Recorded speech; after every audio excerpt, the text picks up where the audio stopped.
Is this thing on? Yes, it is. Let's begin.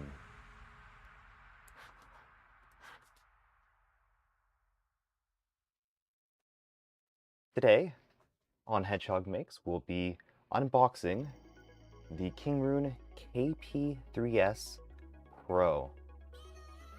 We'll see what's so pro about it, and if it lives up to the hype of the existing KP3S that everyone seems to know and love. So, without further ado, let's jump in.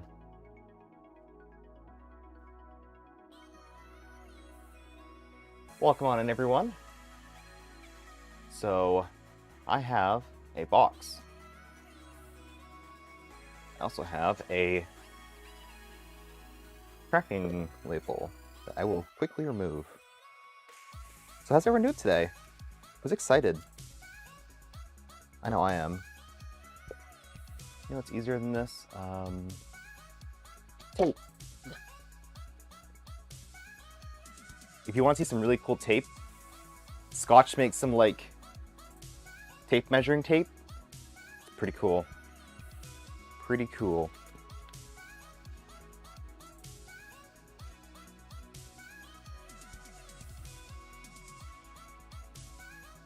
Alright, so in front of me I have a box.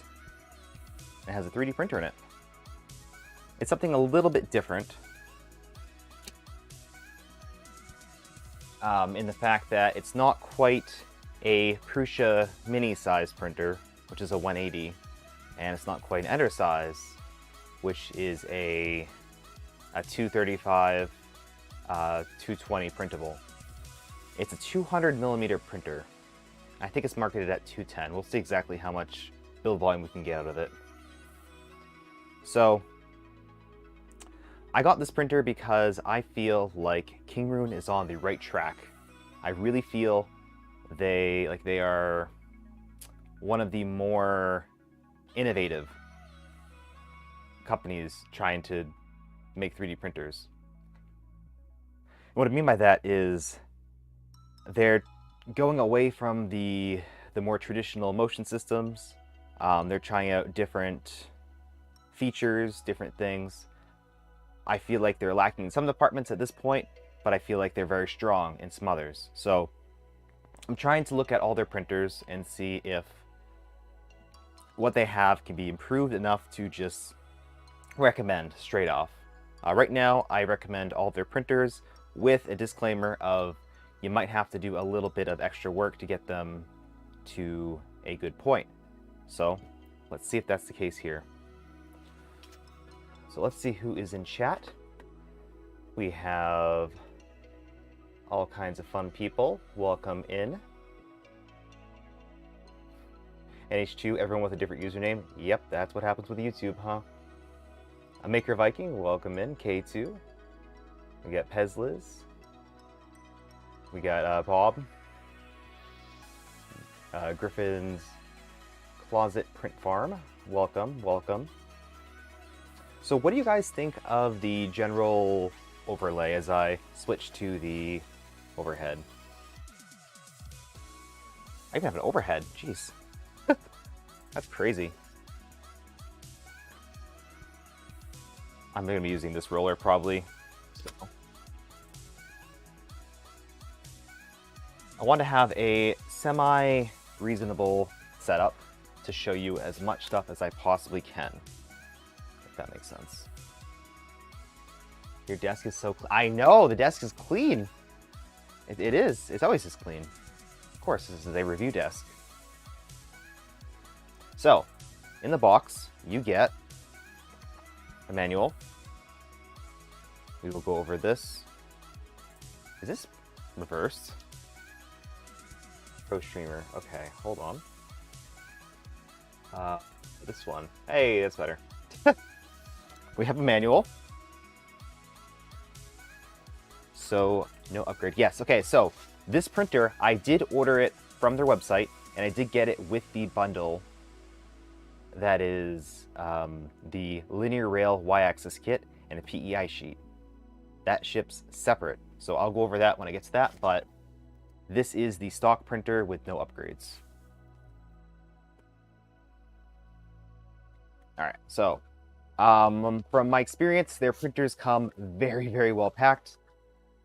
Most 3D printers do, but this one has a nice hard or soft foam. I wouldn't expect anything to break with this. And it's cut out in a way, like, you know, look, they put care and attention to this. They didn't just shove in everything. So there's detail here. There's definitely detail in the hardware. I think their hardware game is very strong. So in the box, we have another box. Double unboxing. This one is spare parts.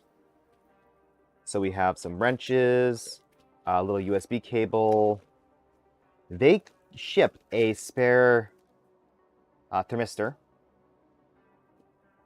And I believe that's it. So just a thermistor. Because the bead style thermistors tend to break very easy. They have a couple of random nozzles, flash drive, some screws. So we'll be needing this to install the printer. US power cable. These are pretty good. From all the printers I've received from them, they seem like a good material. They're a little bit jank at first, but honestly, I've seen a lot worse. Like, it feels like a pretty rugged cable. So it's nice to see for a kind of entry-level printer. It does not cost a lot more to include good quality cables. It's definitely worth it. Some generic PLA. They always include white PLA. Why white? Looks a bit thin. Should be 16 gauge or the equivalent. It's technically, this is it's 75 0.75 millimeters squared. I don't know. It's not an American measurement, so I can't tell you exactly what it is, but it looks sufficient, especially for the power that we're drawing with this printer. All right, so it has a glass bed. This is a lot different than the KP3S, which has a very thin and quite honestly poor build plate. So I'm happy to see it's at least glass. Glass is, we'll get into it, but glass is a better option than a bad flex plate, in my opinion. So this is just kind of clipped in with the 4 clips and then some tape. That's not really going anywhere. Awesome. We have the hot end tool head, which was secured by the packing and does not look like it's going anywhere. That's good. I don't see any initial damage to it, so that is also great. All right, so how do you remove this thing? Let me read the manual. So 18. Okay. Again, this is a less than 350 watt printer. I'm not too concerned. Does it say the wattage? Probably not. We'll take it apart. All right, so installation doesn't tell you to unbox it in a specific method, so we're just gonna take everything out and put it onto the desk. I'll start with the X and Y axis. Okay, so it's all attached. Ooh, they upgraded their, oh, interesting. They upgraded their sleeving. Let's take a look at that. So you kind of have to all take it all out in one go. It's all connected to each other. Put this aside. I like to keep the packing material, at least for a bit. Don't just immediately throw this out. Keep it. If you have to ship this printer back for any reason, it is so much easier if you have the box. This is the Z-axis screw. It's a T8, pretty standard. And then below that, we have those Kingroon filament rollers that work. It's not a bad option. I'd rather see that than a flimsy top-mounted spool holder. I'm not a fan of top-mounted spool holders because they add a little bit of extra instability and vibrations to the printer. So I think that's it.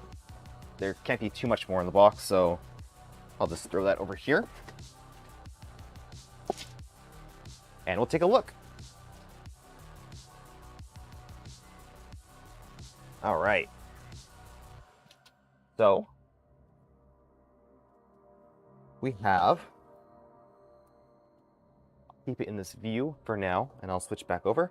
But we have the base unit right here, and we have the X and Y axis. So the X, I can definitely see it's lubricated. There is lube literally spilling out of the carriage. That's nice to see. Initial impression, it's pretty smooth. Seems a little bit rigid. The Y-axis, the Z-axis is pretty smooth. I mean, it's very, very smooth. Is it too smooth? There's a lot of weight on it, so that's very good to see. That's like very, very, very smooth. Okay, very nice.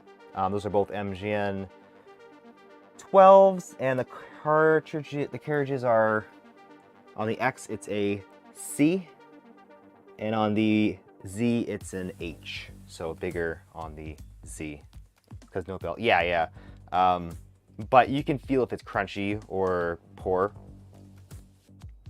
So let me switch back over to this view right here. What do you guys think so far?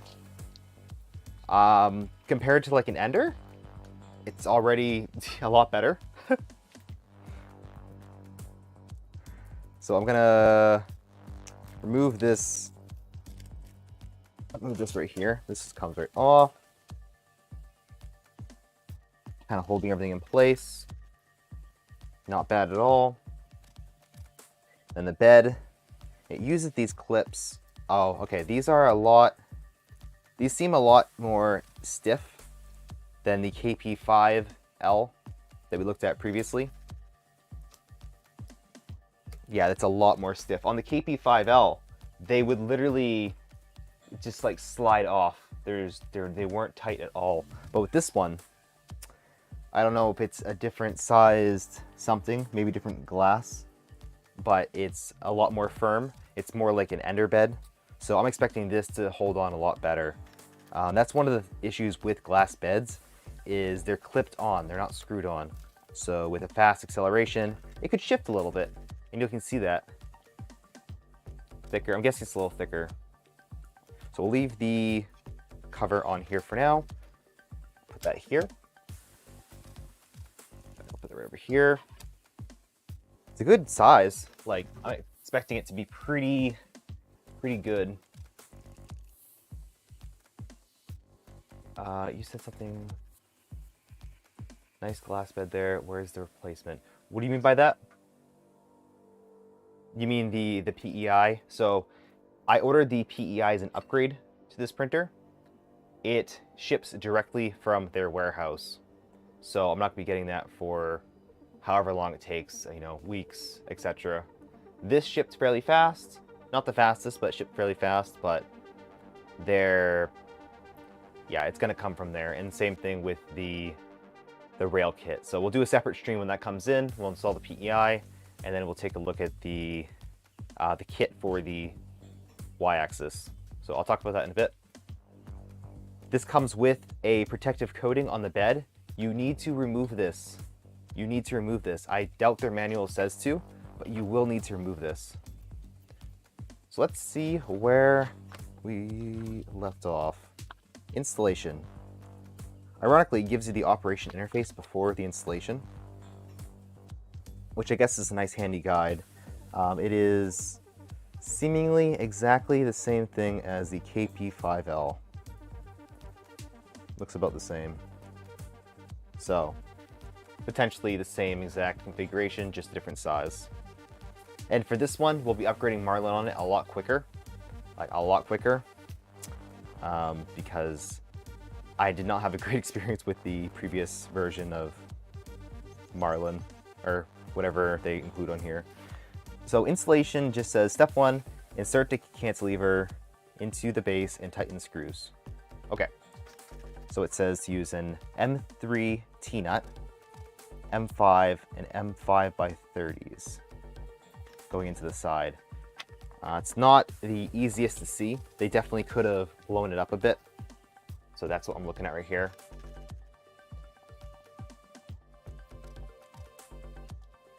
So in their packing, they give you some screws.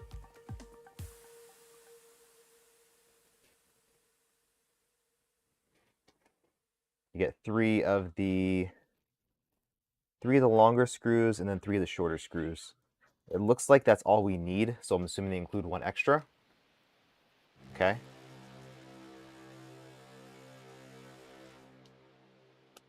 Yep, just includes an extra. So installation-wise, it's going to be very quick. Ready? Don't blink. And I guess we'll use their included wrench and see how that is.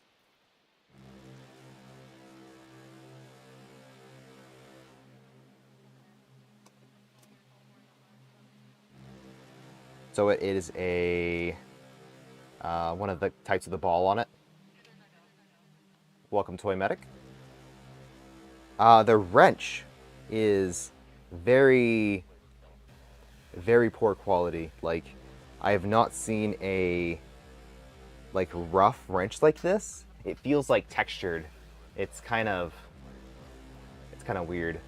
I would personally use my own, but for this printer we'll use this one. That's fine. So you have to screw 2 in from the bottom and then 2 in through the side. That's kind of interesting. It's interesting. So be careful, because this is going to want to slide directly down. It does have a built-in end stop right here. Let me show you. So it has a built-in stopper, not end stop, but stopper, so it doesn't slide off. So you want to just put that directly down on here. Let's see if I can slide it in. Yep, slides in just like that. Let it sit.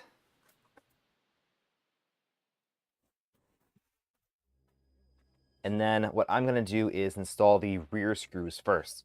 So in the back you have 2 screws. Pretty straightforward. So let's see if we can find the hole.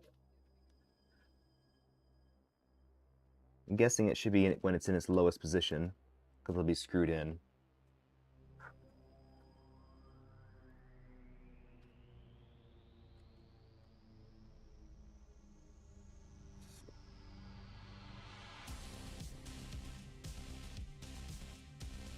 Not going straight in.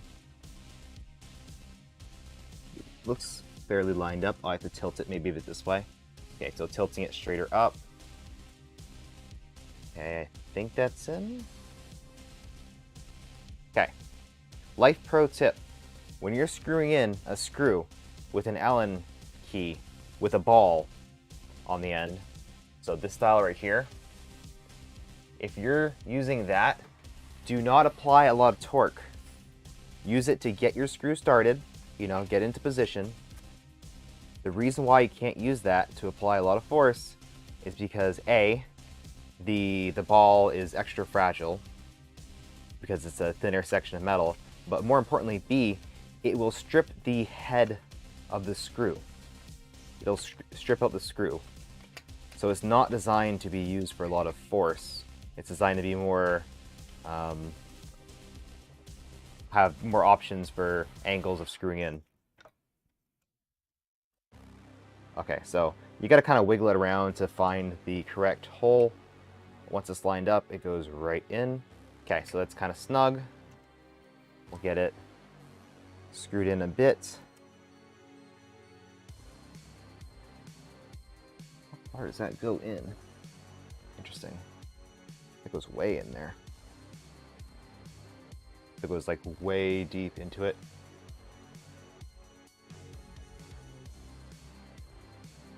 And if you're working on any type of printers or any type of, wow, this, yeah, it goes way, way, way in. Okay. If you work on anything like this in general, I do recommend getting some drivers, such as the Wera drivers. Those are nice.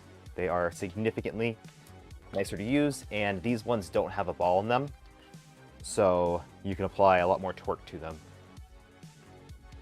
But there's all kinds of options, including, like Toymac is saying in chat, the T-handle versions. You can actually 3D print handles, like T-handles for these. They're kind of cool. I haven't done that yet because I have some of the regular drivers. So now it is screwed in all the way. I'm going to use the other side to finish tightening. But before I do that, I should actually make sure it's a little bit loose, have a little bit of play. So I can flip it around, being wary of the bed, as it will slide. So I'm going to slide the bed all the way to the front, put down the hot end. Now let's do this. Tilt it on its side, very carefully, and tilt it kind of upside down, so it's in this position. That works. Thanks for stopping by, Maker Viking. Appreciate it.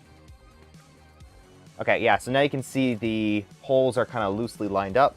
You don't want to tighten up the side one all the way because you won't have access to the screws. They won't be lined up correctly, probably. So then get this started. That's why they include extra screws, so you drop it into non-existence land, you can have some extras. All right, so get this started.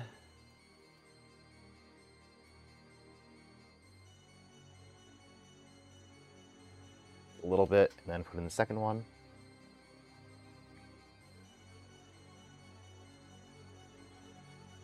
Now it looks like, you know, before we continue, it looks like, okay, the Z-axis actually is also holding on the bottom cover. So why don't we take a quick look at the internals before we screw this on. I'll screw this one in a little bit, just so I can get the regular Z-axis a little bit tighter. I think it's fairly on there. Okay, so that's not coming out. Remove this.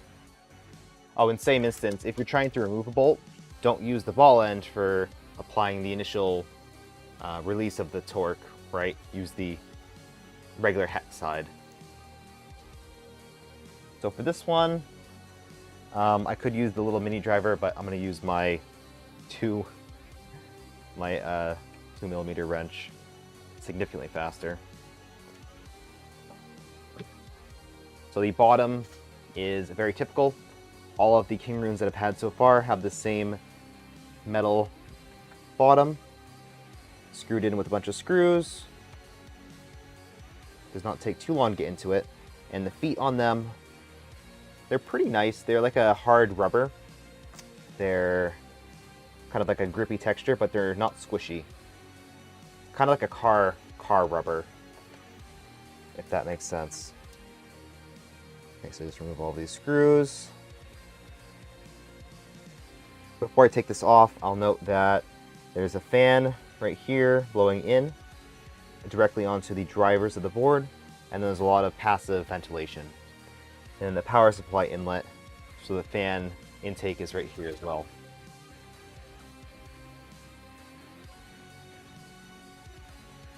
Oops. Okay, be careful when you remove this because the fan is attached. Remember where the fan is attached to. This one is kind of on the top port fan header section. This is using a DC brushless fan, DC 24 volts. That's it. No specs on it, nothing at all. It's a MX branded, whatever that means. So let's jump into the overhead and see if we can zoom in on this a bit better.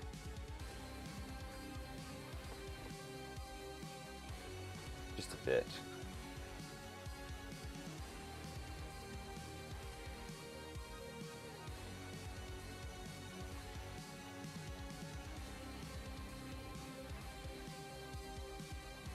All right, so we have a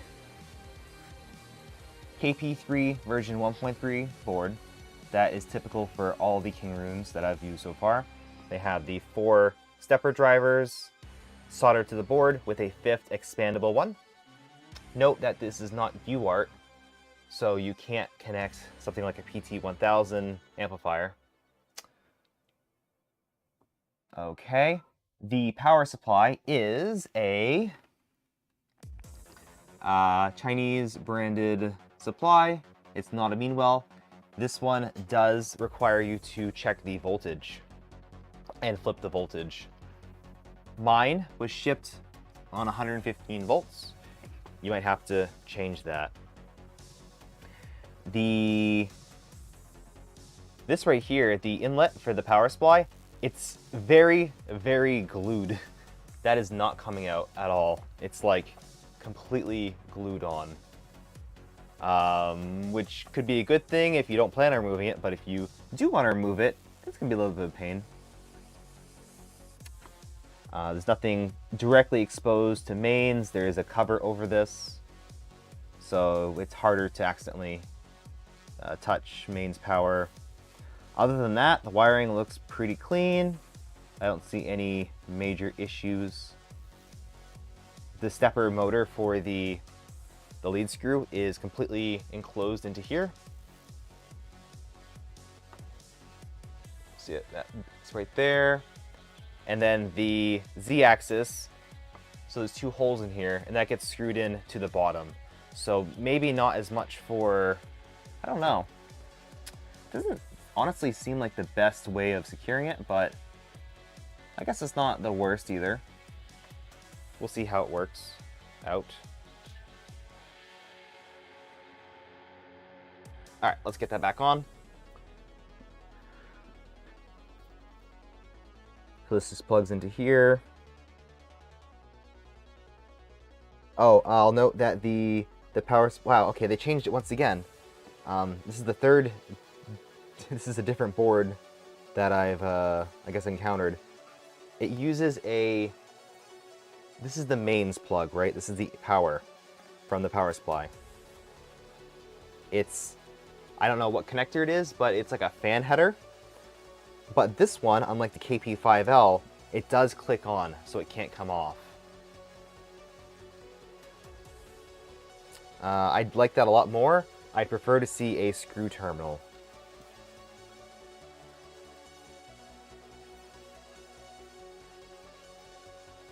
Alright, plug that back in.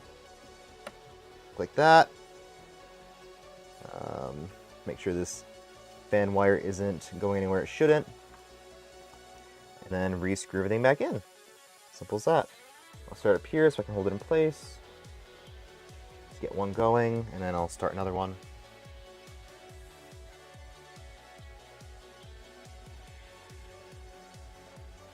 So while I'm screwing this in, make sure if you haven't, please like the video. That helps YouTube promote the stream, plus it'll help grow the channel. And if you haven't already, please subscribe, because we're going to try to do something special in a second. But make sure you are subscribed.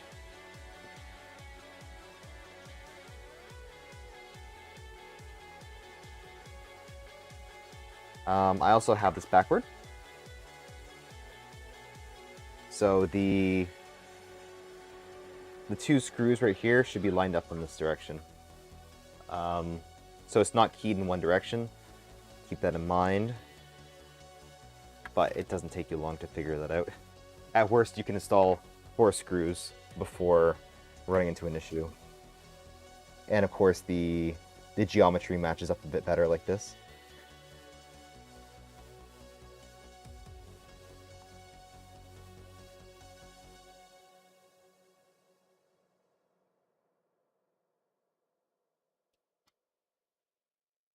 That. For this one, because the Z-axis is screwed into this plate, I would install all the screws. Sometimes you can get away with not installing every single one of them, but I would probably install all of them. So let's jump back into here and continue. So how's everyone doing? Anyone have a Kingroon printer already? A lot of people have a KP3S. That's probably why you know the name Kingroon. I still think it's one of the best bang for the buck printers you can get. They're not perfect, but for the price, they're pretty dang amazing. Pretty dang amazing. Just gonna line up this a little bit better.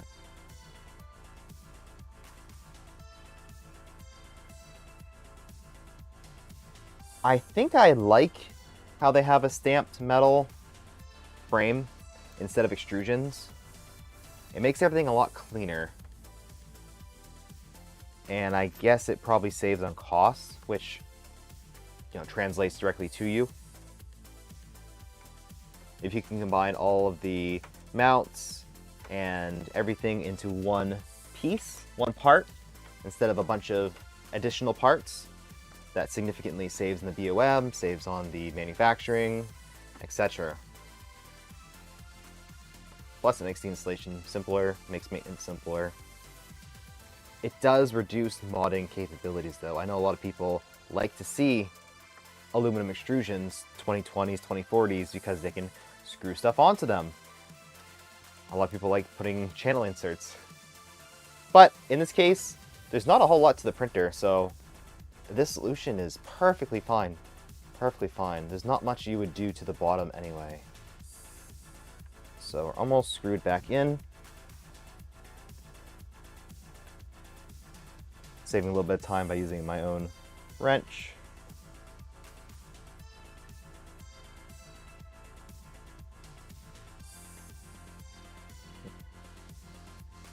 Yes, I do have a Rook printer by Rolohan, which is this guy back here. I'm not sure what direction I'm going to take it. I'm probably, in the future, you'll be able to see what I did with it. But I'm not sure if I'm going to reprint it in PLA or stick with the current build. So if you want to hear more updates on this printer and everything else I'm working on, there's a link to my Patreon. You can join that. I have a private Discord, or you can also join the Polymaker Discord, where I currently have a channel in that you can discuss everything stream related in there. Will become a paperweight. I don't think so. I don't think so. But as I go forward, I'm trying to get more regular printers, right? Have a platform and stick with it. I love custom printers. I have a simple core, which is a kind of a lower, easier to build Trident that still performs very, very well. I built that from scratch. It took me many months of just random little issues, growing pains, etc. So a lot of the time, it's easier to just, I don't know, get the right printer in the first place. Get one that works, and then mod it. So I am trying to pull up something. Maybe. How's the music? Is it a good volume? I did not test it.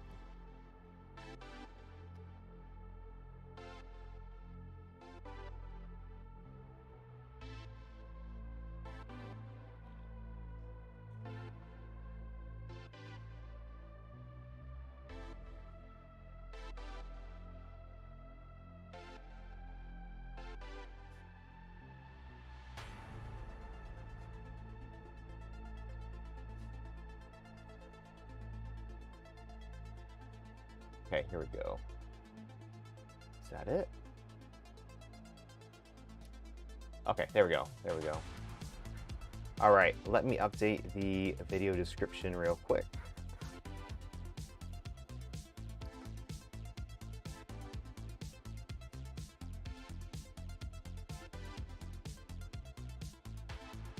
Was that purpose to hold the RCF? Yeah, if you didn't catch me, I also stream on Twitch. I'm currently streaming on there more regularly, more of a chill, layback environment where we do kind of random stuff. But I was playing around with the ERCF because I realized they released the toolless, not toolless, but a sensorless toolhead version, so you don't have to have a toolhead sensor. And with that, you can theoretically hook up to any printer that's running Clipper, or even Marlin if you configure it correctly. All right. There we go. Let me post this in the chat and pin it. Can I do that? Pin message? All right. Go ahead and fill out the form that's pinned if you want to win a roll of Polymaker Filament. So thanks to Polymaker for giving away Filament for these streams. All the details are in there. If you have any questions, let me know. But I will be drawing at the end of the stream. So hang on until then. And invite your friends. If you know people that like 3D printing and that are potentially interested in this printer, let me know by inviting them.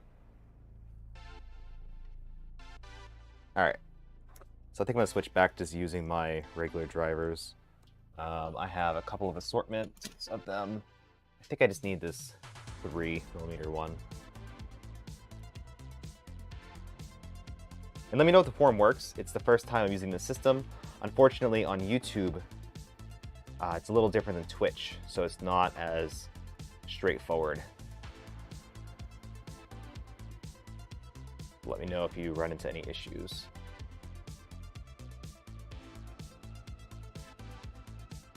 All right, so I'm screwing back in the base of the printer, the Z-axis specifically.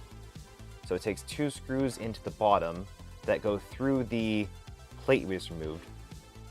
And then there's 2 additional screws in the side connect it to something, the frame. I think there's a, I didn't really check, but there's a, I think it's maybe welded to the chassis of some sort.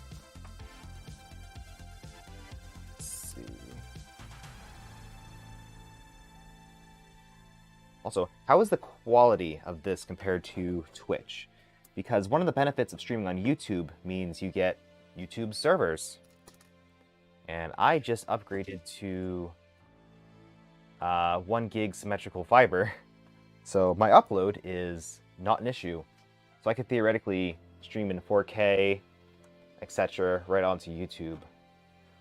And in general, let me know, what do you like better? Would you like to have a more clean stream like this, where we focus on one topic? Or continue on Twitch, where we kind of hang out and have fun? Or both. That's an option. Alright, so that's in perfectly fine. Let's put the other one in. I'm wondering how the straightness of this will be affected. Because now you're screwing in 4 screws. And it's kind of an interesting system. So this one's already going in at kind of an angle. So I'm a bit concerned about the whole thing going on straight. You like the shenanigans on Twitch? All right. Well, if you like the shenanigans, make sure to follow me on Twitch as well, because I will continue to stream on there. I have a pretty regular schedule at this point in time.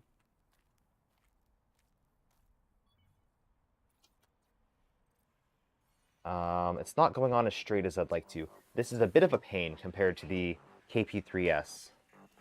I don't remember it being this difficult to get it on aligned perfectly straight. And who knows, it's probably fine. Let me just screw it in.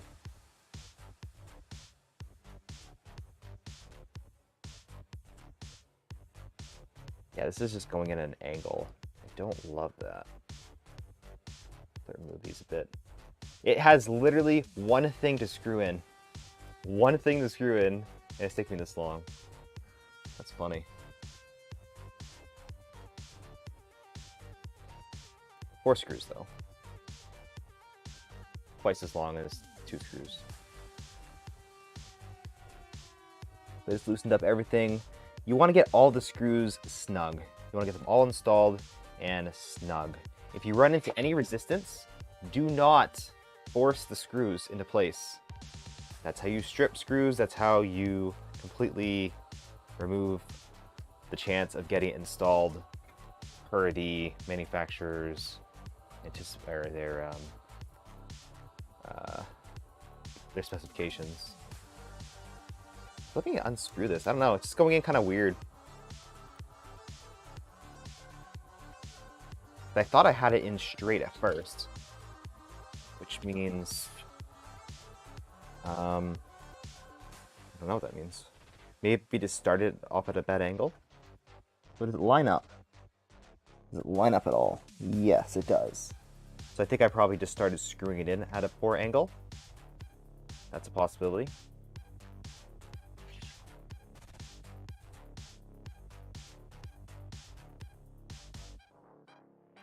Try screwing it in, screw it straight. Line up that thing. I'm trying. Yeah, I think I just screwed it in at a poor angle. So it's on perfectly fine now. So get all of these screws in and get them in loose. And then one by one, tighten them as they are lined up. That's my best recommendation for this process. Yeah, this one feels a bit tight, but we'll power through it, I guess. Power right off into the void, apparently.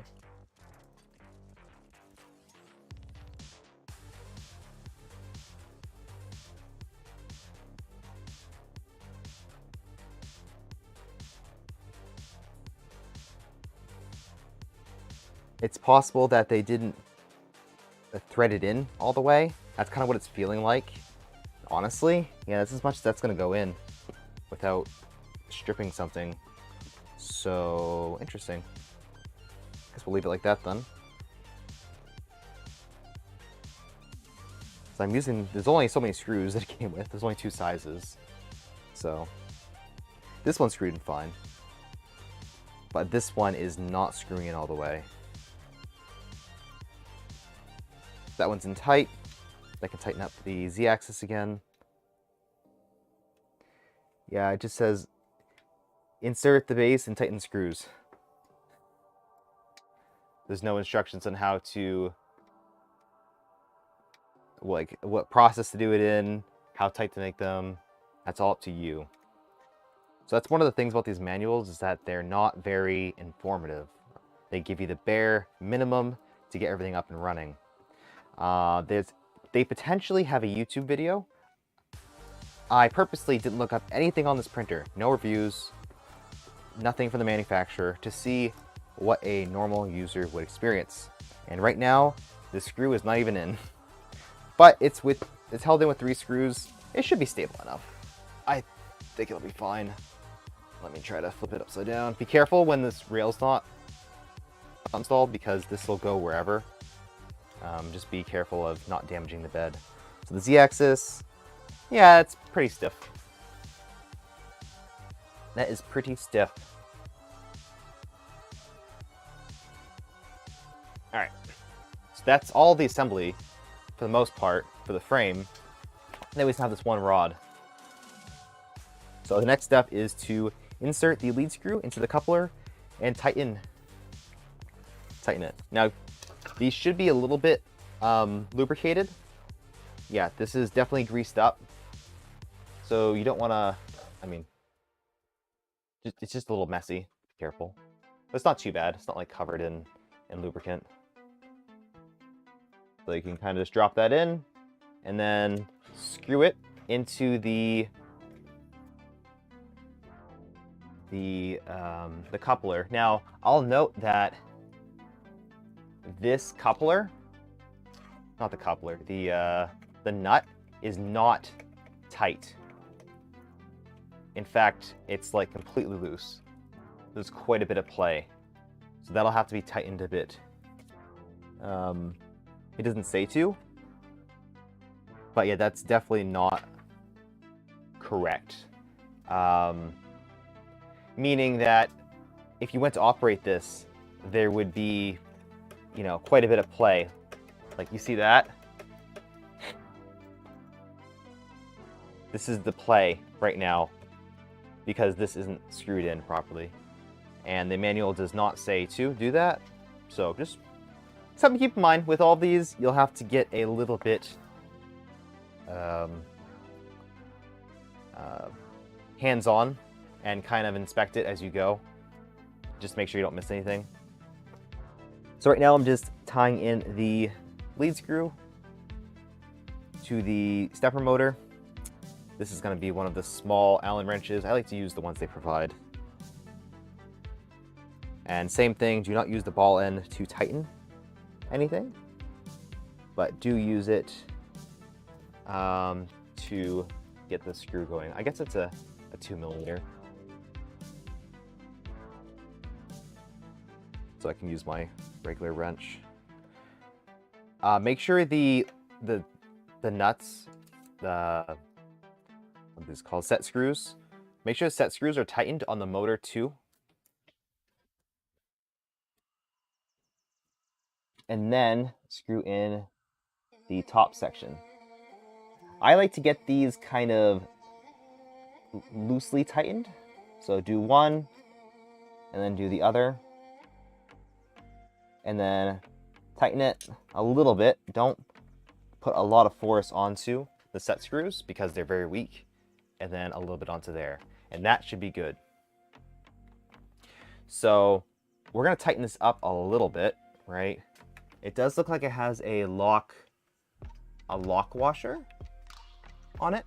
So we're going to get snug. Not super tight, but just snug. Just enough to prevent it from going up and down.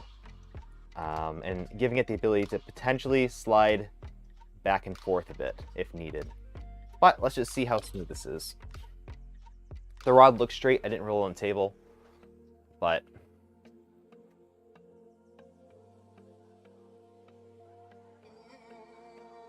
okay. This is something that I did see, and this is, oh boy, this is something we might have to do a little bit of work on to start off. Okay, so this printer is this isn't even a rail, it's like an H-beam tied to this metal plate tied to the carriage. Let me show you on the overhead what the issue is. Okay.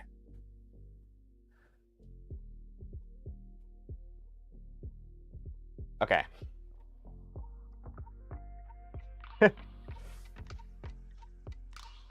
So the connection to the carriage is not remotely tight at all. Like not even close. And the only way to get to that is theoretically to remove this. So we're gonna have to do that before we continue. The carriage looks stiff. The carriage itself is very stiff, right? If you look at the carriage, it's not moving, but the connection to it is just not tight. So I think I saw this on the Facebook group. I just remembered it now as I'm experiencing the same issue.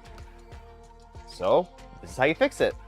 If you have that issue, we'll jump right into maintenance. So you're gonna want to start by, oh boy, do you have to really disassemble this whole thing? Let's see. We'll start with these two screws right here. So those two screws on the back. Two screws on the back holding in this beam. It's not an extrusion, but it's like a really thick, it's like a nice looking thin beam. That's another thing with Kingroon.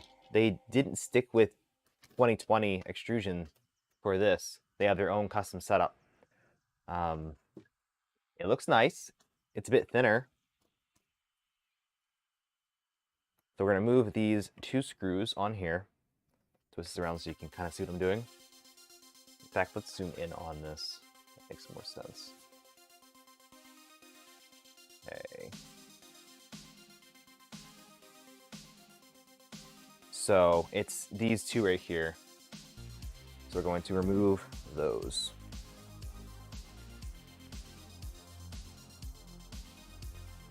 There's nothing in the manual that I guarantee there's nothing in the manual that has anything to do with maintenance or tightening. Nothing. So this is your manual. This is your manual. Hello, future viewers.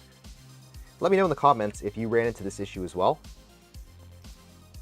and what you did to fix it, and at what stage you found it at. Did you get the whole thing printing and then you realized it was super loose? That's those two. So that loosens it up from here, and it looks like it's screwed in at one other position. So it looks like, oh man, how far do we have to disassemble this to get to that? I was wondering if it's pivoting on the linear rail, one of the linear rail screws. And as a note, every single rod or screw is installed in the carriage. Sorry, not the carriage. Every single screw is installed in the rail, so it's not that one.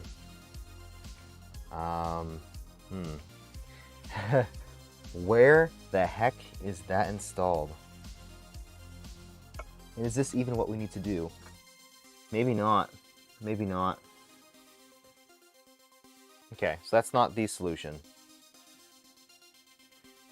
That was my first guess, but that is not the correct solution.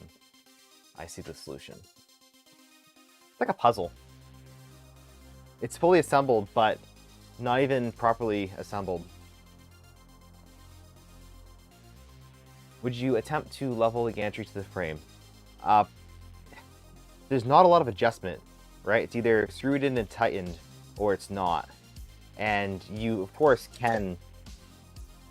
you can try, but I feel with a lot of these self-guided holes, you know, the pre-drilled holes, that they're going to want to line themselves in a very specific orientation.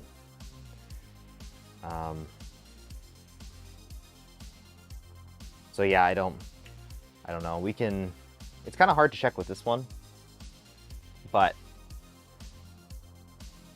if it's not square, and it's not square in the left and right position, then we can just use the bed to compensate, and that's not a huge issue.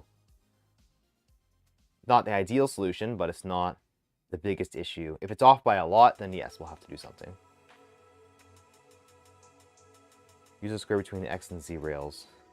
Yeah, that's another thing. I feel like these are pretty...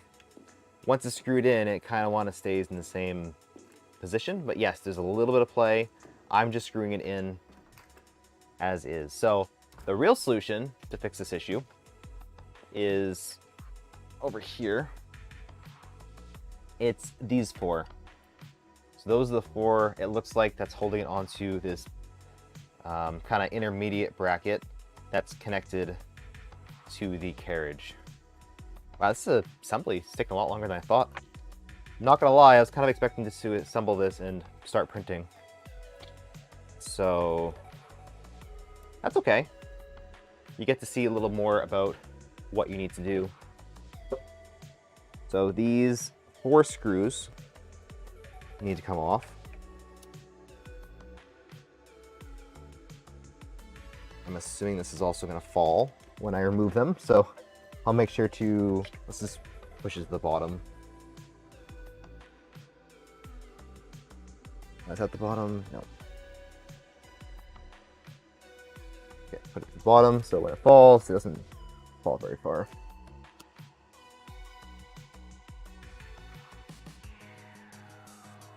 Right. Yeah, perfect. And one more. And this will free it up.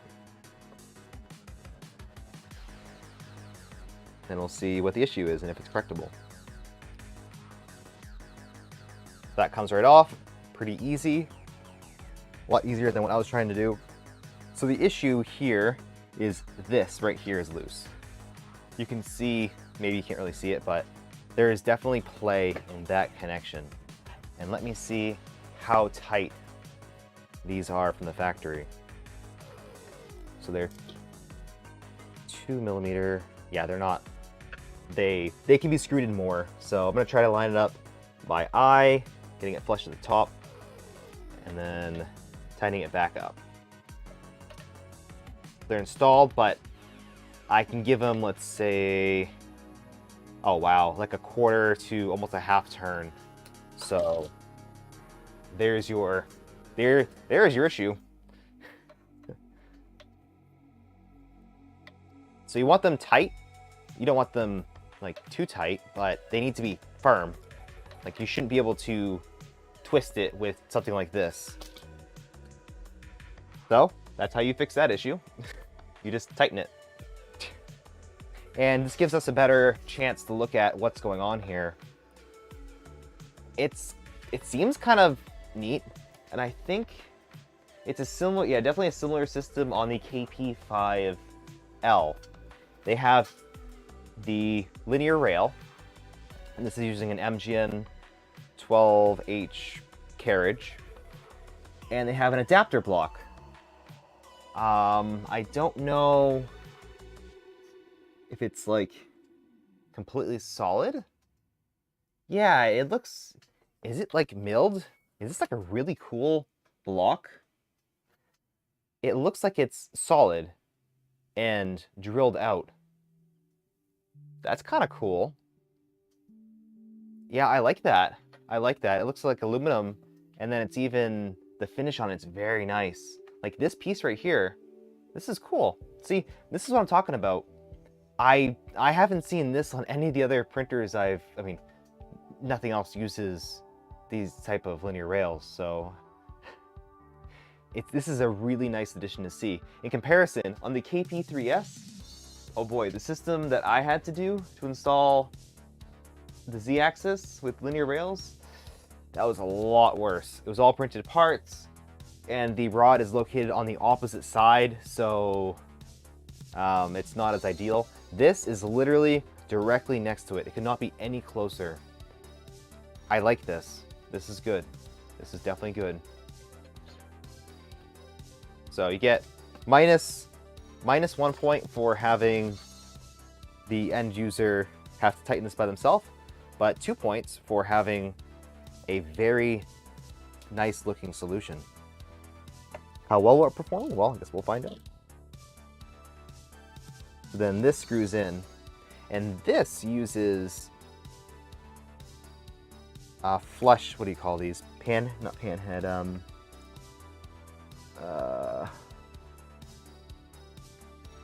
what's this style of screw called? Where it stays recessed in? Countersunk. So the screws are countersunk into the metal to help line them up. So when they're screwed in, there's theoretically would be very little, wiggle room. So they kind of just line themselves up pretty easily. And just with 2, this is infinitely more solid. Like, that's good. That's good.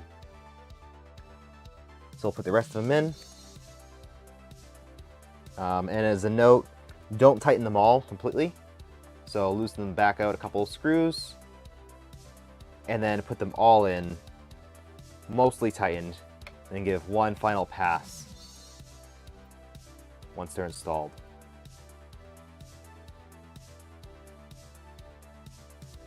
Initial thoughts on this versus non-pro. Honestly, it's a completely different printer.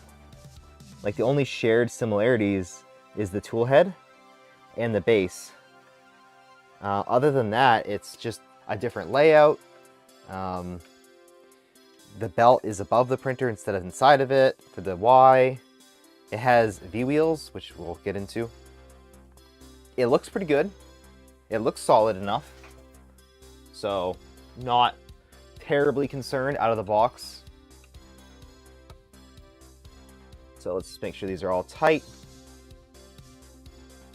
And I guess this is how you would adjust the tilts. You'd have to go back into the carriage adapter block and then tighten that up to the angle you want. I guess that's kind of how you square it. Not square it, but get it square to the Z. So that's that. This is now stiff. At least stiff enough. I think this is a little more stiff than my KP3S, which had V-wheels on the Z. The big benefit of the Pro is that the Z has a linear rail. That means as it gets higher, the stability is a lot better than V-wheels. V-wheels are great at moving in a linear direction, but as soon as you apply a torque to them, there's a small compression force, and that tolerance is not really present on linear rails, or it is present, but it's a lot smaller. So yeah, I like this so far. Now, overall stability.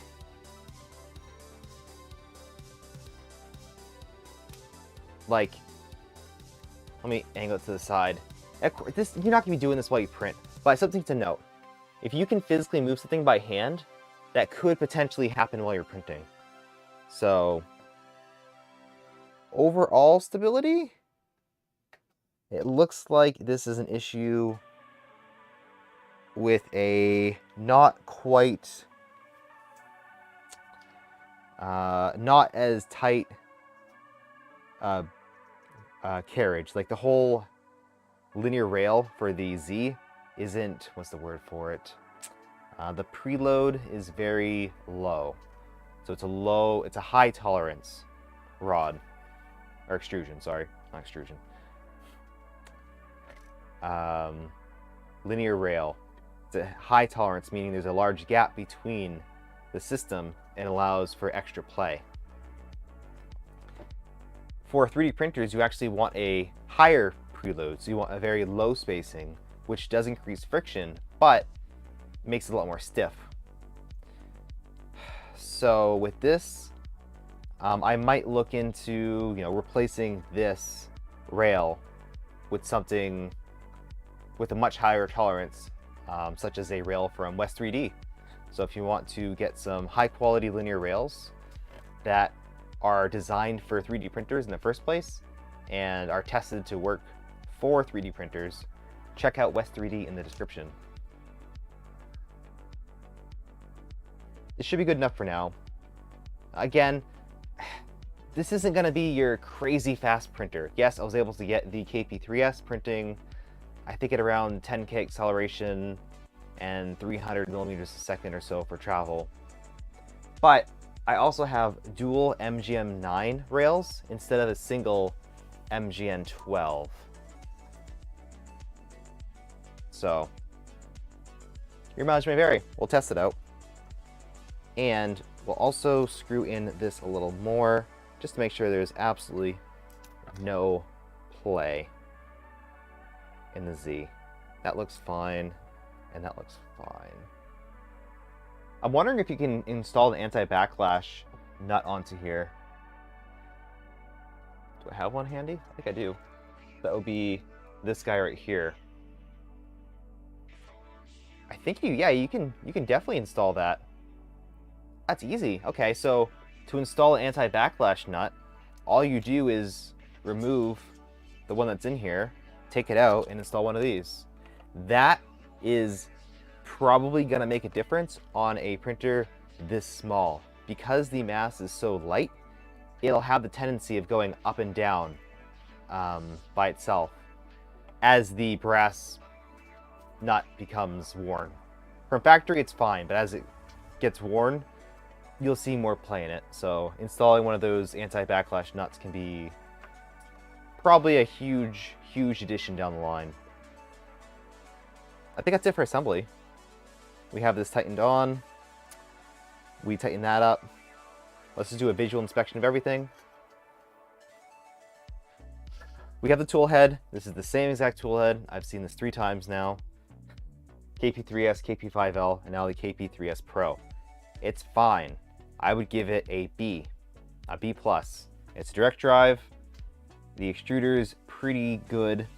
It takes MK8 nozzles, which is not ideal. The whole hot end assembly is it's just a little bit too loose. It's not very tight. Like, I can wiggle it a lot by my hand because it has a V-stick style heat brake that's collar mounted, and it's not a good rigid mount. So for normal printing, for slower printing, you might not see an issue.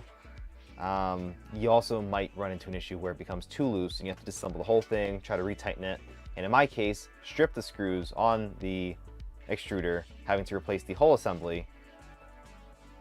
Not the best situation, but this looks like the same adapter, the same setup as the KP3S, which means you can install a BQH2. I found a nice little cover. You can kind of see it in the background right over here. That has a BQH2. It works perfectly fine on this printer. In fact, it significantly increases the, I wouldn't say performance, but it's just a nicer tool head, and it's easier to use in my opinion, and there's a lot less parts to it to go wrong. For the Z-axis, you adjust the Z offset by screwing in this screw. Screwing in more gives you more squish because it goes down further, and unscrewing it gives you less squish. That's the appropriate term. So keep that in mind. There is, or at least there was, an adapter for the KP3S. I don't know if it'll fit onto this one. It's like a little hand screw. It's kind of annoying to adjust these, and if you're not using clipper, this thing does not have baby stepping, so your entire Z offset control is through that screw. Yeah, okay. There's that. It homes like this. Does it home like that? I'm running into something.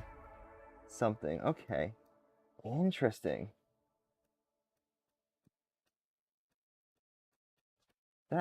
Is that hitting that?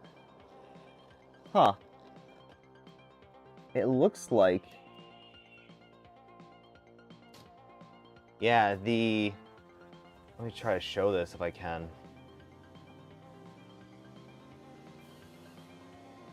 So good hardware. They made good quality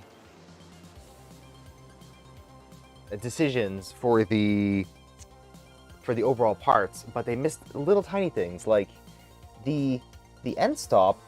Actually, the wires come up directly into here, okay, and when you home it, it runs into them.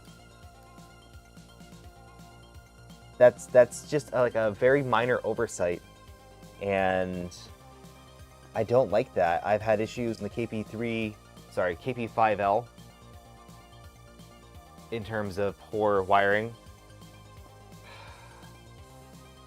That's like a D in terms of it's usable.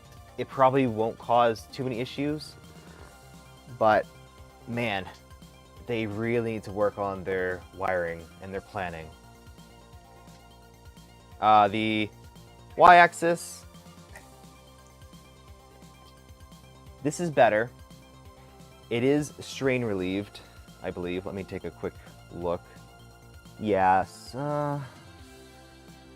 Yeah, it's good enough. In fact, it's completely loose. Check all of your screws on this printer when you get it. It seems like every single one of them is loose. Even an Ender 3 has their stuff kind of screwed in properly. So this right here, this screw is just loose. So I'll have to use a Phillips to tighten it.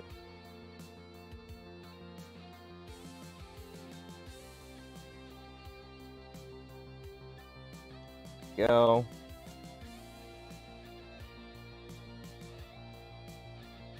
Now that's in a little better. Now, this is weird. It's kind of weird. The plastic piece, it kind of lets they're using this split, what is it, like a loom, wire loom, and it's kind of just like sitting there. I would like to see maybe even a printed part that allows you to zip tie that on there, because this can still kind of flop around. I don't love these a lot, and I could definitely see some wear happening in the future, although this isn't nearly as bad as the KP5L. It's not nearly as bad. And it has a pass. I'll give it like a C if I'm ranking stuff. That's what I should do. I should give like review points and compare printers that way. Okay, interesting. The tensioning. Oh wow, interesting. So the tensioning for the Y-axis is both the motor mount. The motor mount is adjustable, which I want to make sure that's tight too now that I'm checking everything. Yeah, that's reasonably tight. And it actually has a proper belt tensioner on the front. That's good. Zombie makes and screws. Yes.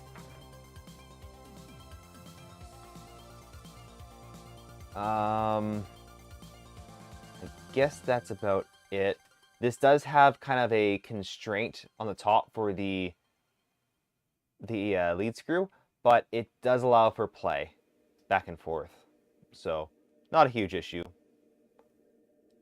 It's kind of there for... It looks cleaner. Doesn't really do anything. Just kind of looks better, I guess. I don't think that would help with anything. But if you have a lead screw directly next to a linear rail, most issues with lead screws get kind of, not canceled out, but drastically reduced compared to V-wheels, where the V-wheel tension can increase and decrease as it goes around if it's not straight.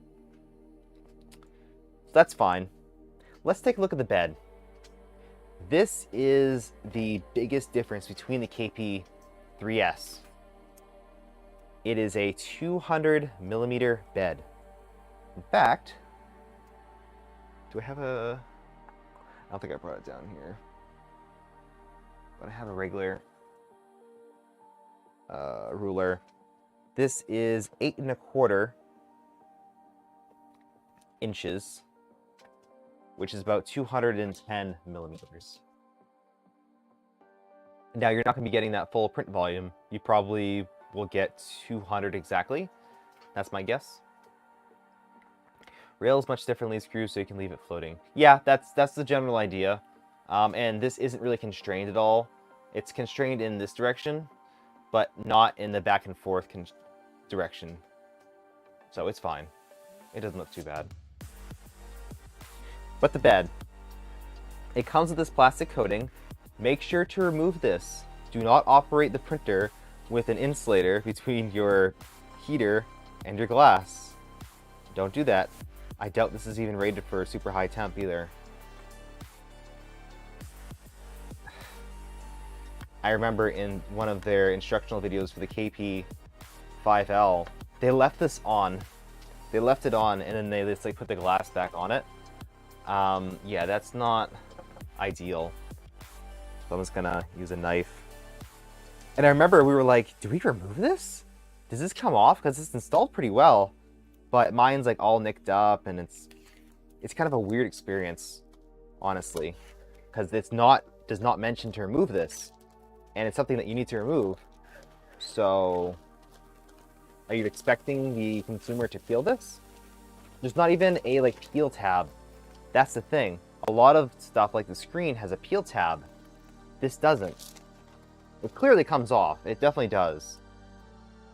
But it's just weird that it's on there. I don't get it. Now the plate is, grab my calipers. The bed is approximately 3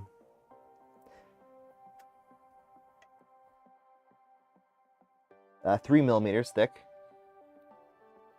3 millimeters. I think that's pretty standard. Maybe the KP5L has a 4 millimeter. Looks a little thicker. And on the base here, we have V-wheels. Yay! It's a pretty good configuration. It's very similar to the BQBX, where there's two 2020 extrusions, and then the V-wheels are spaced kind of wider out. That'll help a lot with racking and movement in the rails. In fact, this has a lot of play. A lot of play. I think that's all due to the screws, not the V-wheels. So that just means the springs need to be tightened, I'm guessing. Let's go ahead and try to tighten those a bit. Get them loose. Yeah, get them a little tighter. You do want a little bit of movement to allow for thermal expansion. But yeah, that feels a little better. Now it's not going to move like that when you're printing. It's moving back and forth. Ooh. Nice.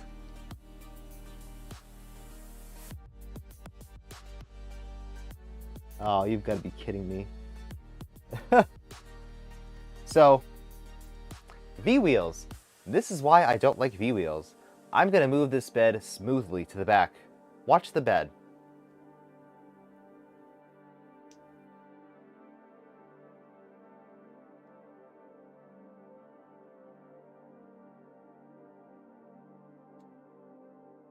Yeah.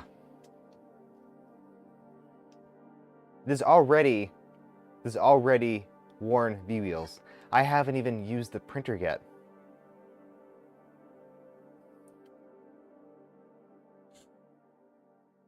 That would be directly translated into your print. If it doesn't roll smooth, if your V-wheels are bumpy at all, you need to essentially replace them. There's no fixing it.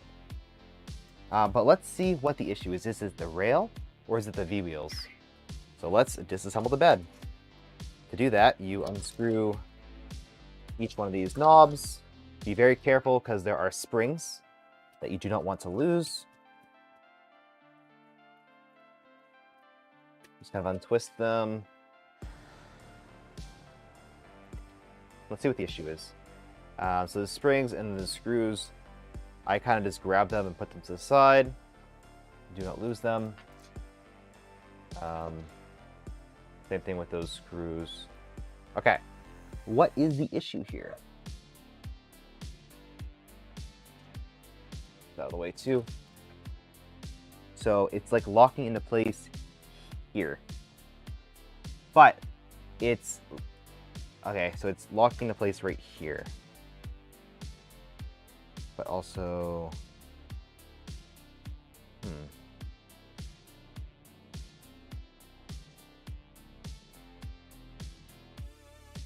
making sure the extrusion feels good. Yeah. Your ender, for better for worse, shipped with those loose. They weren't worn, but the bed rocked. Well, this is tight. Like this is perfect. V-wheels are fine when they're installed correctly.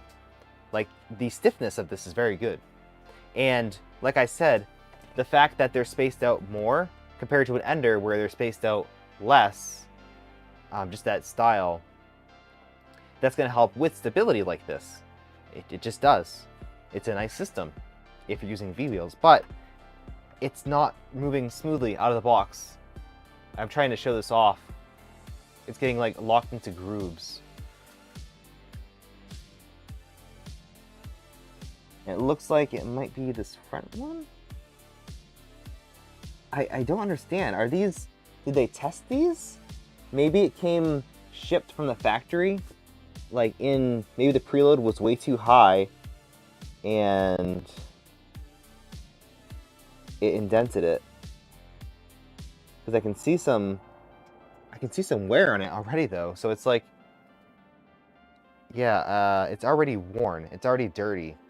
So it makes me wonder, what, did they test these at all?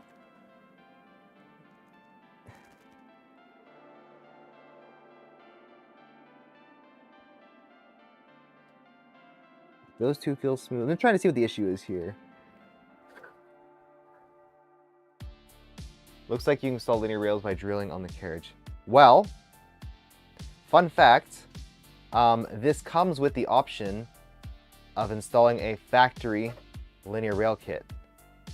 Wow, I can't find out where the issue is. It's like locking into place. That's what's kind of weird. It's like locking. It like wants to stay in that one position. Is that the stepper motor? Am I being tricked? Is it just a stepper?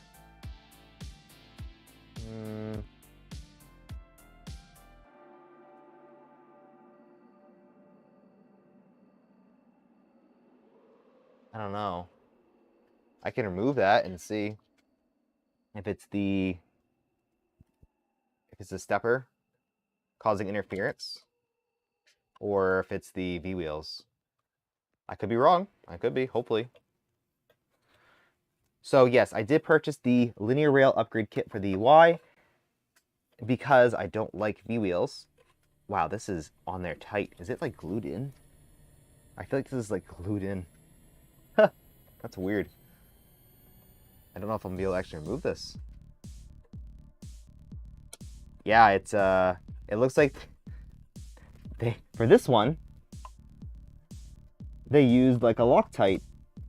So they followed the Voron install manual and they used Loctite on the set screws.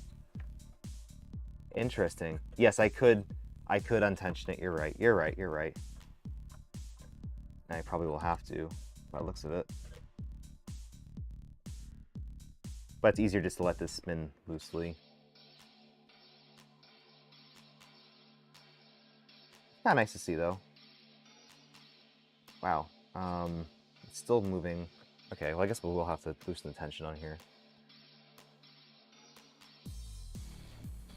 Okay, this is spinning freely. The motor is not engaged, and yes, it is still not smooth.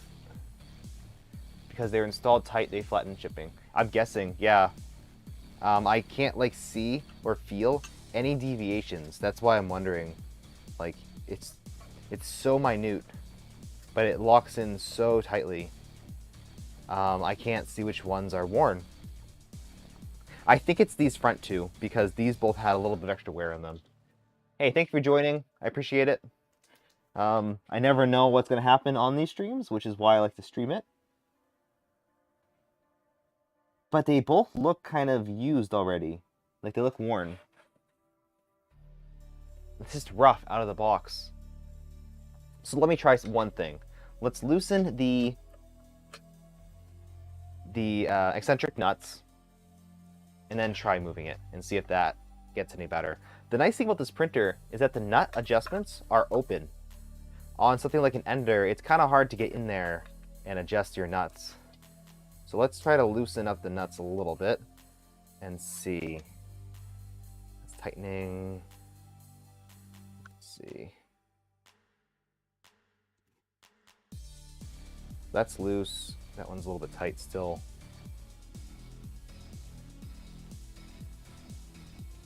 Tight. All right, that's loose. So they're both loose.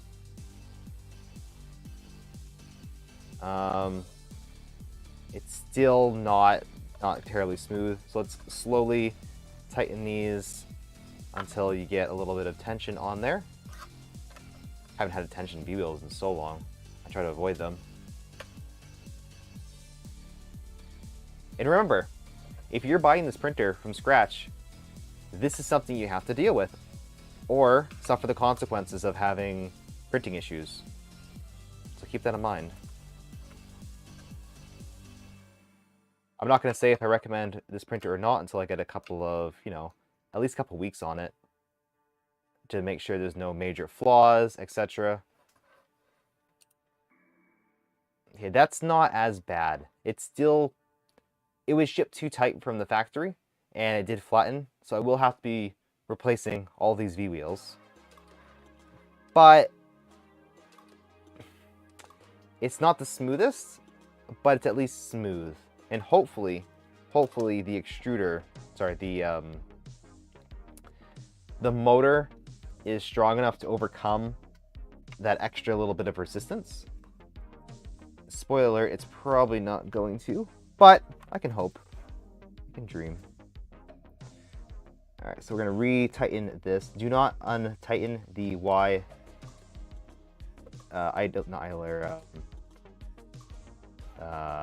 What is this thing called? The Y pulley. It's a pulley because it seems like it's factory tightened fairly well. Of course, check it, but mine did not need any adjustment.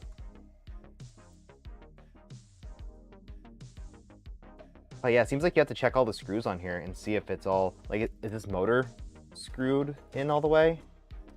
Yeah, this one is. It's weird, the ones that have been loose, it's weird that those are specifically loose. Because it seems like that's something you'd want out of the factory perfect. Instead of Loctiting your grub screws. I'm not gonna complain, but a little bit of priorities. So I'm tightening this up. So it sounds like a low bass guitar. Perfect. Very scientific. And since it's only one belt, it doesn't really matter what the tension is, as long as it's tensioned appropriately within a proper range. That's on there. It feels a lot smoother. Definitely a lot smoother now that I loosened the eccentric nuts, but I still feel where the indents are. Maybe, now here's the thing, V-wheels they self-wear, whatever the term is, the correct term is, they will wear out into the profile of the 2020. So I guess it's normal to see a little bit of buildup on them. If it happens over and over again, that's bad. But if it happens once and then never again, that's probably good. That means that the V-wheels are, they're formed into the rail, if you want to put it that way. That's the bed. You can get a little bit of a better look at this. They do wear to conform. Okay, yes. Whether or not that's a good thing, I still think it's not that good. because if it doesn't work correctly, then you're gonna have issues. So this is a 210 by 210 max 150 watt 24 volt bed. It has it has a block right here. I'm guessing it's the thermistor. All the soldering is done onto here, and it's a lot more strain relieved than the other printer we just looked at, the KP5L. It actually has a connector on there. I don't know. There's no visible thermistor. Oh, it's right on here. It is right in the middle. So it's run kind of in the profile of it, and it's directly in the center. That's kind of cool. I think the KP5L was like that too. Not bad. And it has a little isolated, looks like a little insulation layer, that's what that is, to keep the readings consistent. Stuff like that, that's pretty nice. I like that. All right, the best way to install a bed again is to put your springs over the holes. Raise the Z up a bit more. That on there. Get that on there. And then drop in your screws one by one. Start one side, knock over everything, retry. You can also tilt it on its side. That's a method people use as well. We have 1, 2, 3, 4. Then drop it down. Hey Matrix, welcome in. If you're just joining the stream, or, well, I guess if you're just joining the stream, if you're watching the video, you would have seen what happened, but a couple screws that were loose out of the factory, we had to disassemble some parts to tighten. The Z-axis is not able to be installed correctly for some reason. One of these screws doesn't screw in all the way. The bed shipped a little loose. That's fine though, you're supposed to tighten it and level it, but it did ship a little loose. The eccentric nuts for the bed, because this has a V-wheel bed by default, they were shipped way too tight and are already deformed. We'll see if it corrects itself as we print. I'll be printing on this non-stop, probably printing a couple more Toys for Tots trains for the holiday season for IC3D, for the Toys for Tots. I can fit 2 of these on here. Okay, that's not bad. Yeah, I can fit 2 trains on here. That's pretty cool. Can I fit 3? Ooh. That'd be a bit tight. It's a bit tight. I would say no. But 2 definitely. Ah, Rolohan, yes. I saw he scheduled his stream to be the same time as mine. Funny. I wish I would have joined that. I'll rewatch it after.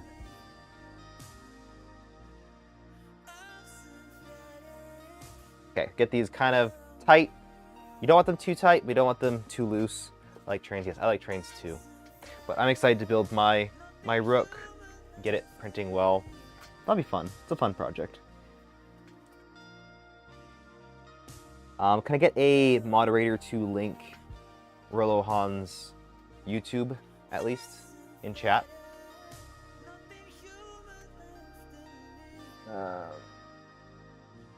That looks fine. Now let's move it again. It's okay. Except, oh boy, this thing is already rubbing. This is gonna drive me crazy.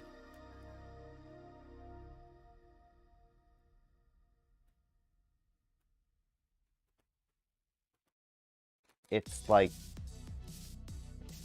maybe I twisted it when I undid it, but I don't love these. I guess you can kind of get it into like a good position, but now this is gonna be like, yeah, now it gets caught on that. Oh man, this is not, yeah, I don't like this either. You have to like twist it in a certain direction just to get it. Okay, that looks good. I got it kind of in a good kind of groove. It still makes a bit of noise because it's gonna crinkle. That's what they do. Yeah, it's back to whatever this is. Find a better solution. Find a better solution. This though, I am much more impressed on the Z. I'm not sure. I mean, it can't be too loud because it's not doing anything. But this is much better. This is probably their best implementation of a cable management solution. So what it's doing is it's coming into the bottom of here, and then coming out and into the tool head. Ooh.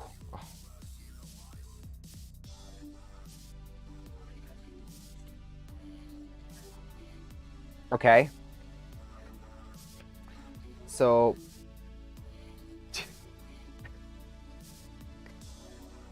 again, by default, they get stuck on literally everything. Come on, really? I'm trying to love this printer. The electronics need to get sorted. The paths need to be properly guided. Let me read their manual. I don't know if they tell you to attach the PTFE, but in the manual, it shows it's a nice curve. It's always going to look perfectly nice. Ooh, even when it's... Oh, man. Even when it's extended normally, it's super high resistance. This is not great. Really not great. Yeah, I don't like that at all. It's like stressing out the cables on the inside, and it can't freely get to the edge of the bed. And then of course it can get stuck on here. The trains you print the ones included with windows. These trains do not have windows. It's a solid piece. It's designed for, I guess, smaller children. So make sure if you're printing these to use my pre-sliced, well, my file that I uploaded to the IC3D Discord, because the top part right here is a little weak by default. So I increased the strength of that quite a bit. You'll probably want to check that out. But these are nice models. I really like them. Not too hard to print either. Can't find the stream. Weird. Just link his whole YouTube channel if you can. Okay, so I don't like that. I don't like that. One of the wires inside was too short. Well, if I manually bend this down, it's perfectly fine. But it's the act of this thing not being able to bend. It comes out at a 90-degree angle and has to turn. There's not enough bending radius built into it. Like, look, if I push it down, it's fine. But it moved, yeah, not great. Not great. Happening to your exterior wire being shorter. Gotcha. This is stock, though. I should not be running into any wiring issues when the printer is stock.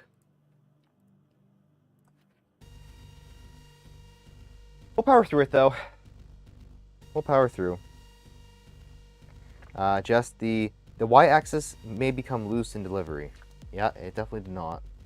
Make sure, okay, it does say to adjust, no, it doesn't.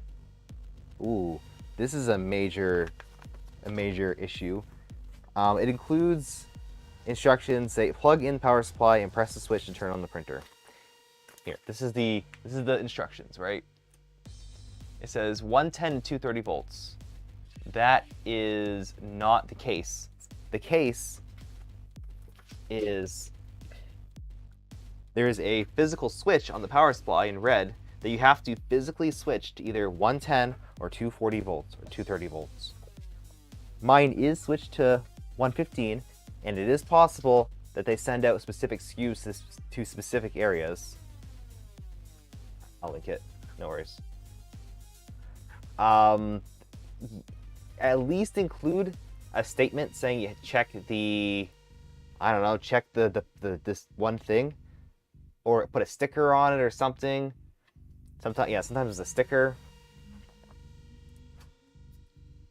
Yeah, I don't know. I don't know what to say. But documentation, very poor from what I can see. I did not look and see if they have a YouTube video yet. I'll go check out Rohan's last live stream. It's about an hour long. He knows how to keep his streams short. Which is ironic because he has a lot more to talk about. I'm just building a printer. Don't get me wrong. It's not even power safety. It's just operation. Yeah, 115 by default. Well, I don't know. Like, is this a US SKU? Like, they ship this to the US. So it's potentially, you know, potentially shipped correctly for me. But I can't guarantee that. And what if this unit goes off seas and someone tries to follow these instructions? So my recommendation to Kingroon and to every manufacturer, make sure the user guide has every single step you could possibly run into, including what I had to do with this loose installation of the carriage. Like, there has to be better instructions. There has to be. You can't rely on people. You know, there's no even a link to a installation video. There's a link to their Facebook group, which in all honesty is just a bunch of users providing feedback. And the actual admins don't really provide adequate support. So it's just user-based support, which is pretty good. The users there are pretty knowledgeable. I'm one of them. Okay, well, this is it. No mention of removing that. So what we're gonna do now is, funny how they're 110, 115, and what, 127 countries? Yeah. For reference, I am a power engineer. I mainly work on, you know, transmission voltages, but the power in general is just so weird. It's so different everywhere. It's all the same thing. It's all power, but it's distributed differently. It's, you know, different voltages, different standards. Okay, so we're going to clip on the bed. Yeah, the bed is hard to clip on, which is not a bad thing because you don't want it sliding around. Yeah, it feels like these are way more stiff than the other one, and I have all four right off the bat. With the other bed, I would shift the bed a little bit, and then these were so loose that they just explode. Like, they would go everywhere. And I've lost two of them. I still can't find them.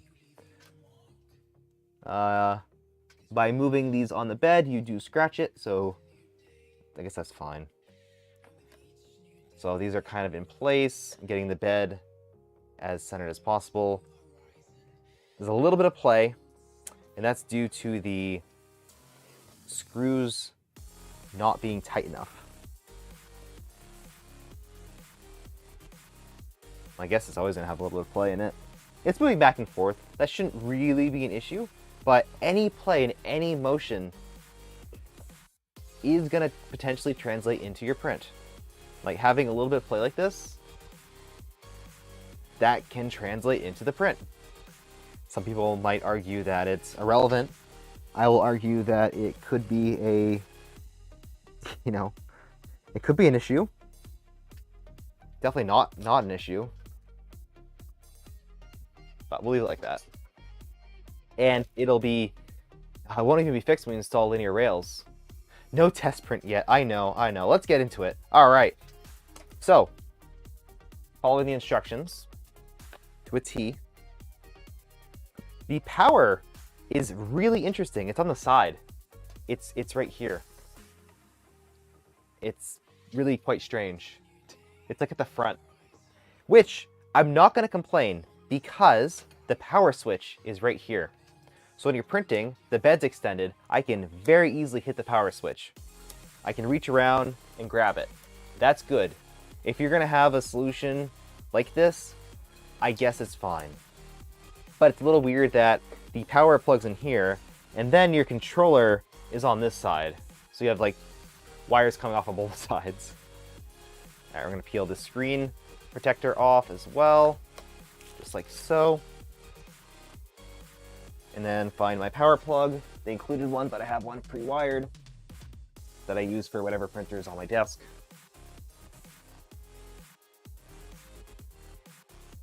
Okay, plug it in.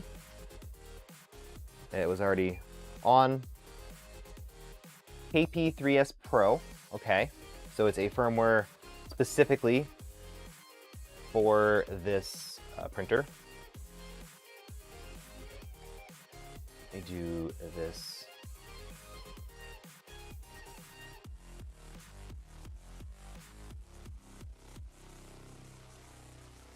Let's go out a bit. Let's zoom in. Mind the choppiness for a second. It's not the smoothest process. But let's bring it right here. There we go. You can see the other king. You can see all the Kingroons in the one shot. That's nice. Okay. So here we are. What's the process? Plug in. Click leveling to start bed leveling. Okay. Leveling. Let's go to point 1. Let's go to home. Okay, home's fine. That home's fine. It's moving. It's good.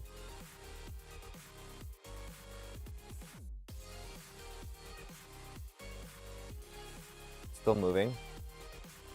It's fine if it's a little slow in the Z. I don't really care. Better to have it home correctly than not to. Okay. And then, okay, not bad. I'll have to loosen up the bed a lot of bit.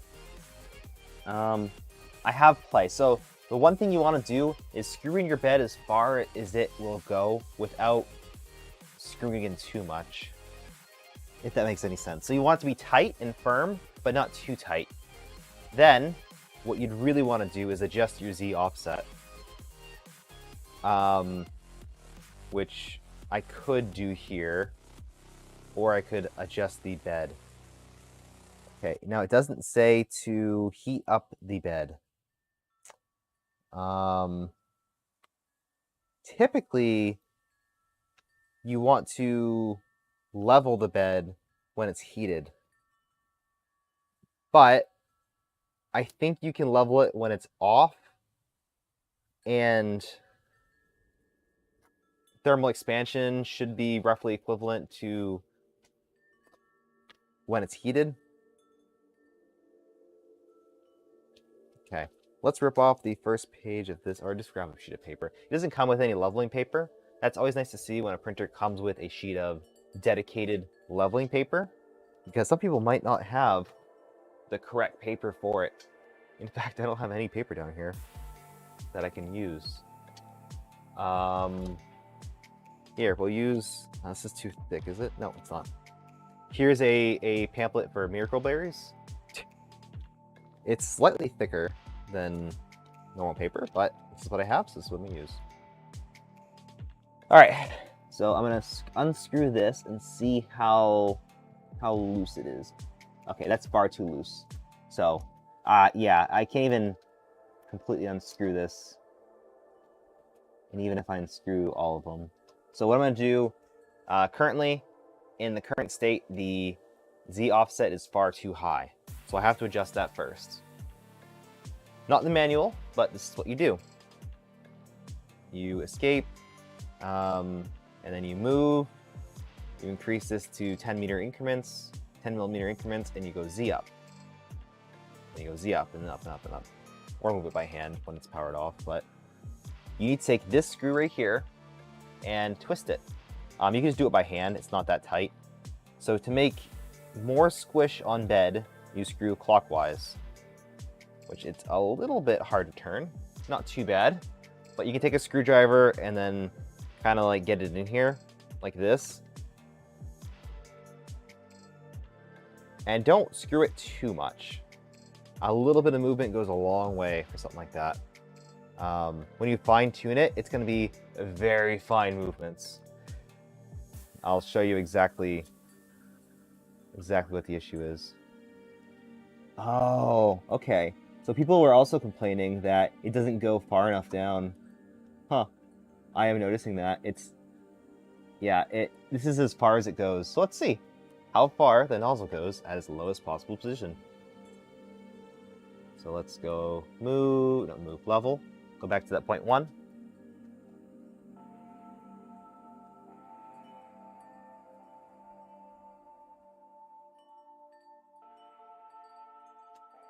Few hours later. Okay, homed.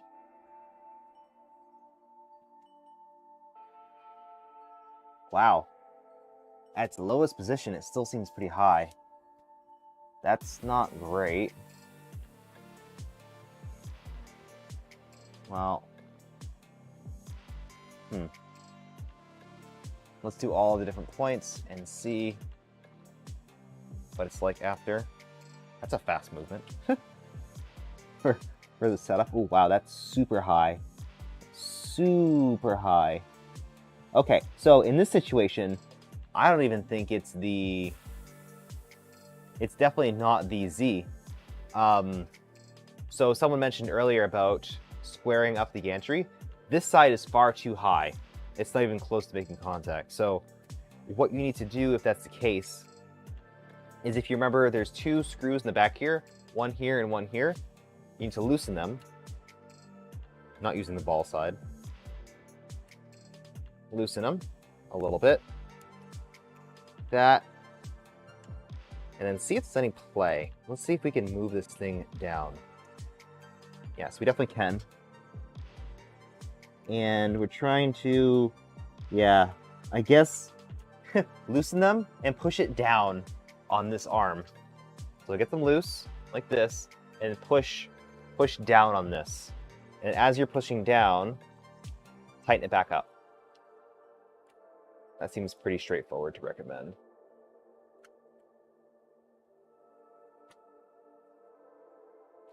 Okay. Tighten them. Not too tight, but tight enough.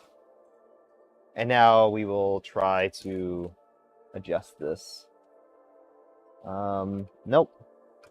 Can't do it. The nozzle is still way too high. Okay. Interesting. So let's go to point 3. Oops, that's point 2. Let's go to point 3 and see if it's any worse or better. Oh, I don't like how that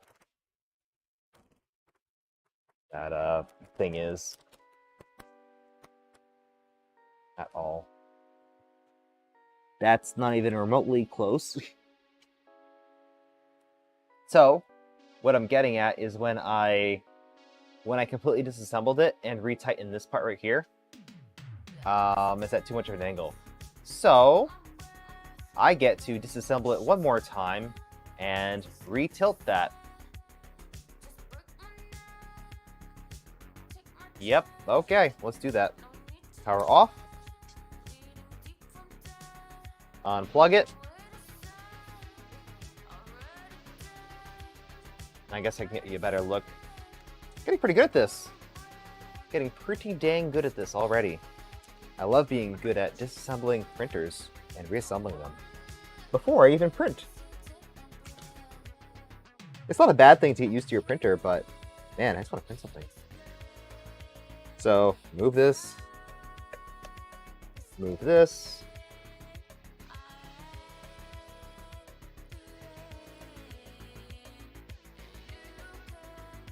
This. And don't get me wrong, it's not a bad thing that I have to do this, but it would be nice if it came properly tightened and squared up out of the factory. That would be nice. Or provide an easier way to do so. So let's take this off, like that. And then we need to take this block right here and loosen it from the carriage. Not too much, just a little bit of loosening. because we're not moving it too much. Remember, I eyeballed it when I retightened it, because there's no locking force on it. It is what it is. So now these are all loose. Now I'm going to tilt this ever so slightly. Just like that. And then retighten. And hopefully that's enough. Guess we'll find out.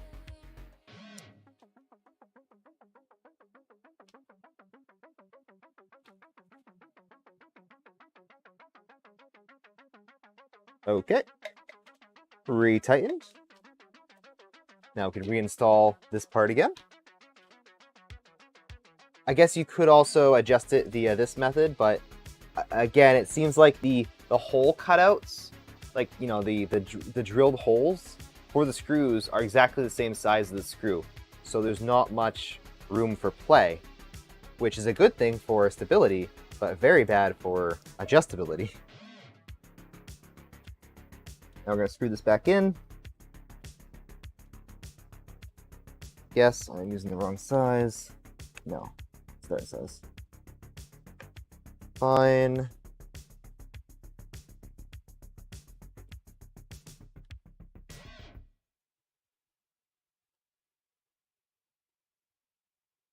So almost the whole time I've been assembling this is about how long it would take someone else to. I didn't do a whole lot more. I always recommend looking inside of the electronics bay to make sure there's nothing obviously wrong, make sure it all looks good. It's not necessary, but in this case, it wasn't bad to look into. So we're going to retighten all of these. Again, these are countersunk, so they kind of self-correct each other. There's no adjustability. They just screw in. They look good too once they're installed. All right, let's bring the printer up a little and try again. We might have time for one swatch truck. That's the goal. One swatch truck.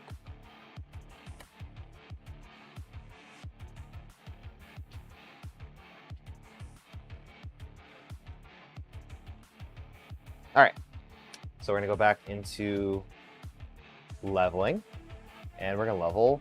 Let's start with 0.2. Make sure the thing we just did actually worked out, or if we need to go back in and retighten it again. Okay, it's pressing down on that side of the bed. That's a good sign, good start.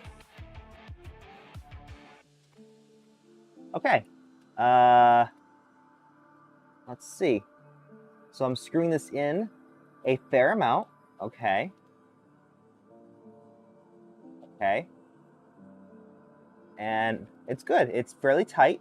It's not too bad. I can loosen a little bit, but it's on there. Perfect. Let's go to 0.1.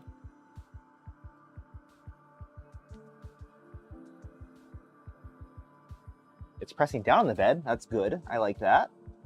And we can tighten this up.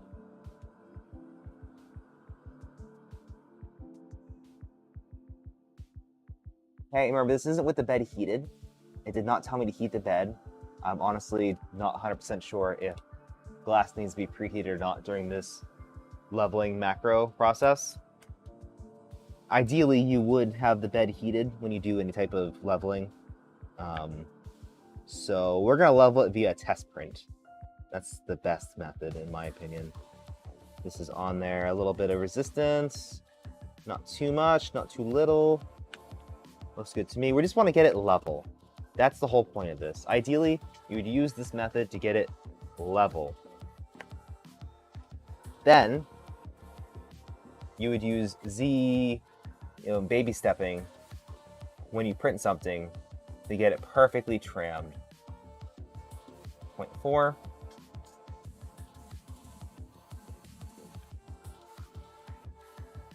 Too much squish. Perfect. I clicked the button by accident. I don't love the position of the screen. It's even worse on this one. The bed actually overhangs the screen.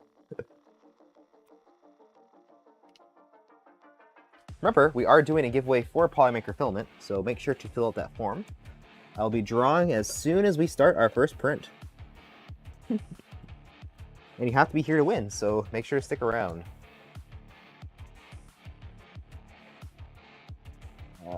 Shoot.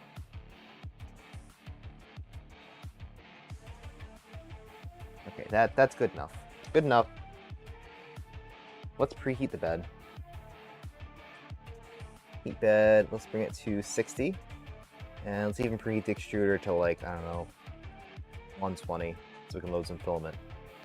Let's see what files come on the printer by default. So it comes with a SD card. Let me zoom out a little. Comes with an SD card. Comes with an SD card reader. These are just the general blank SD cards. There's no writing on them at all. I just unplugged it. Stepping on the cable. That was my bad. Try that again.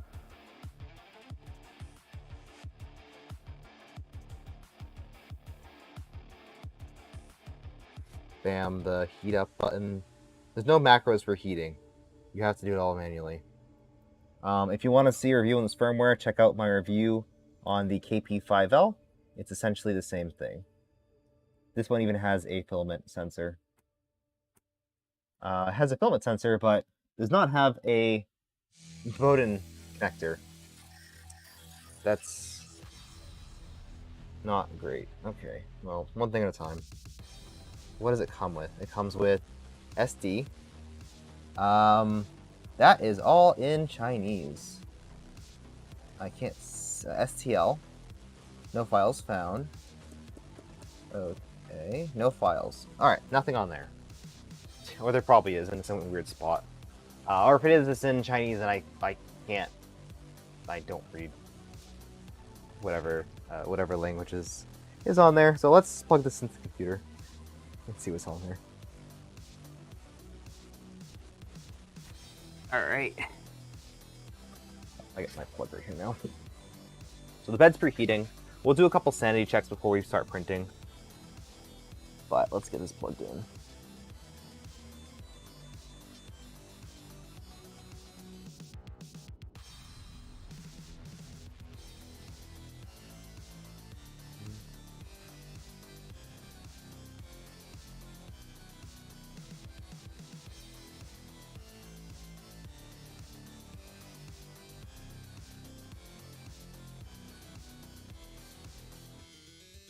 Alright, let's see if this works. So on the SD card we have a couple files. I'm not even gonna bother trying to figure out what they are. If you're curious, you can buy the printer and let me know. There's a user manual. It's probably the same exact thing. I guarantee it's the same thing. Yeah, it is. Same exact user manual on the SD card. Software, it probably comes with an older version of Cura. We're not going to bother with that. Software drivers. Interesting. There's some drivers. Okay. Okay. So let's just delete everything that comes with it, because I don't want any of that. And start from scratch. So, what we're going to do is launch Cura.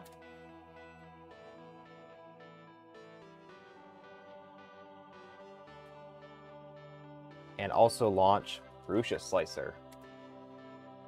Let's see the process of getting both printers set up.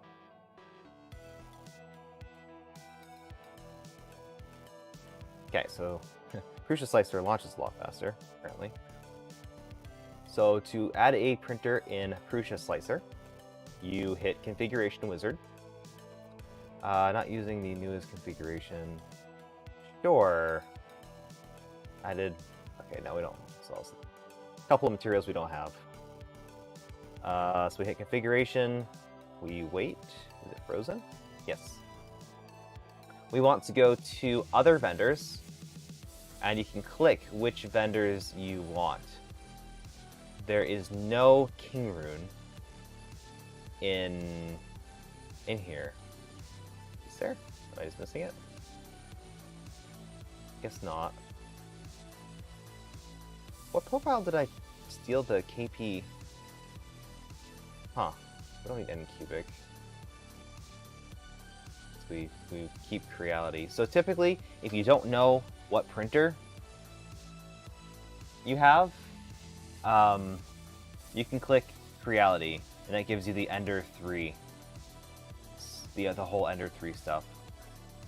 So next, we have already installed a profile for an Ender 3 0.4mm nozzle. That will work perfectly fine. Next, we could also do a custom printer profile, but I'd rather use the Ender 3 one because it's slightly more optimized. So what you'd want to do is go to your printer settings. You would select your printer.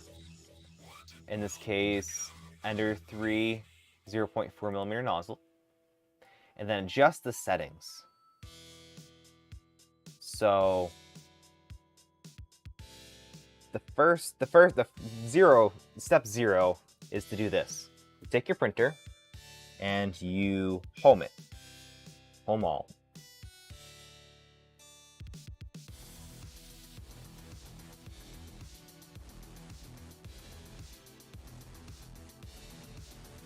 Step 2 is to move your printer. Oh boy, can you not move it to a position? Does it not tell you where the printer is? Oh my god. Apparently it doesn't tell you where you're actually moving the printer to. Huh.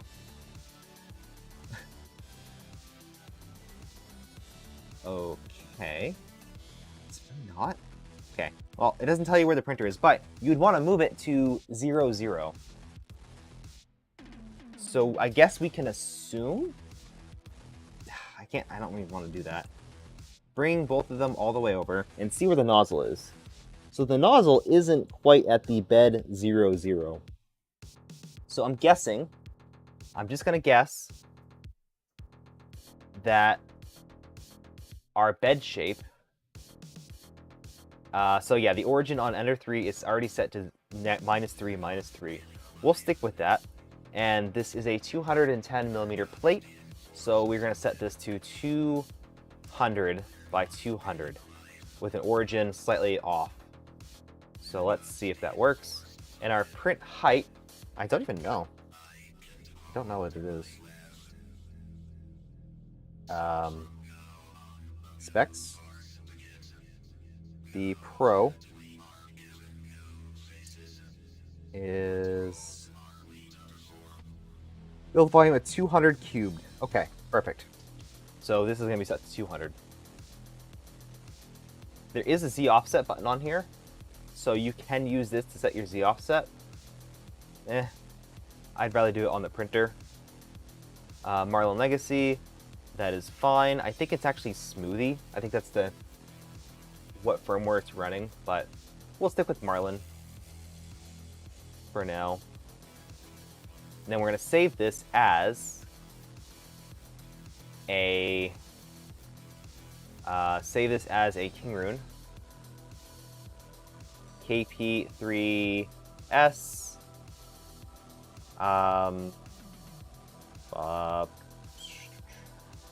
Pro 0.4mm. That's how I would save it. Then the start code, this all works perfectly fine, or should work perfectly fine. Is it optimal? Probably not, but it'll work. Machine limits, this is limiting the acceleration on the XY to 500. That's fine for not using Clipper. We'll leave that as standard. I could probably go a bit faster, like let's say 1000. I expect this to be able to do 1000. Maximum acceleration on the Z, we'll keep that at 100. And the extruder goes up to 5000. Okay. good enough. And we'll leave all the other settings stock. Maximum feed rate 500. I don't know if I would probably say like 300 to be safe for maximum feed rates. Save that.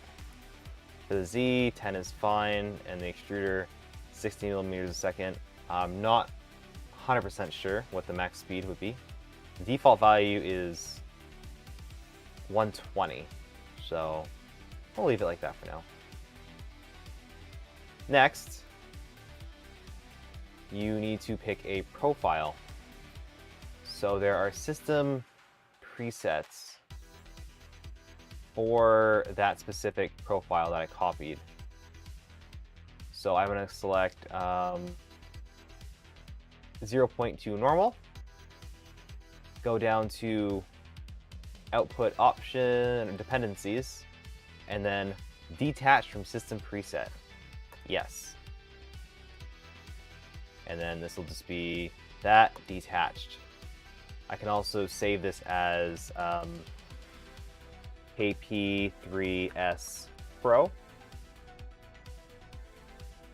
And then, you know, monitor stuff or set up stuff just for that printer. Delete all of that. And then do compatible printers. Well, all, just make sure it shows up and save. All right, so we're not gonna touch anything in here. I'm just gonna steal the profile I have set up for the KP5L. The extrusion multiplier of 1. Okay, we're gonna test that. I'm gonna load in a swatch truck. This is the first test you always want to run on your printer. Not necessarily though. The first test is ideally in Prusa Slice and Super Slicer. There's a nice little bed leveling macro thingy that it puts stuff on the corners so you can level your bed. Prusa Slicer doesn't seem to have that, so we're just gonna load a swatch truck and call it a day. Even the K2, let's do 2 files. Let's do a K2 bed test. Okay. So we can slice that and put it on the SD card.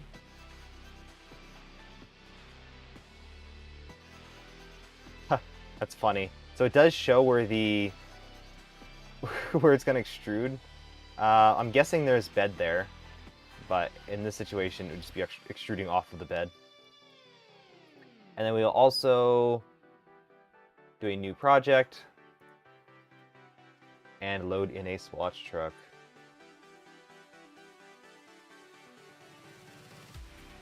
Swatch truck,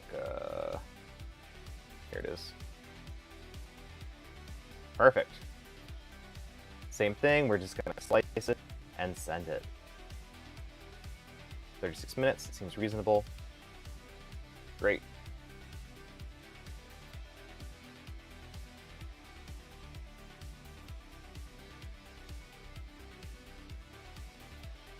And that's pretty much it for, whoops, I don't need to eject it. That's pretty much it for slicing and setting up a printer like this. You just take an existing printer that shares the same kinematics and change the size of it. That's really all you need to do, minus a few extra tweaks, but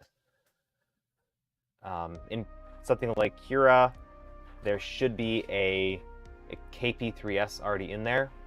So if I do add printer, non-networked, I should be able to go to Kingroon right here and see that there's a KP3 and a KP3S.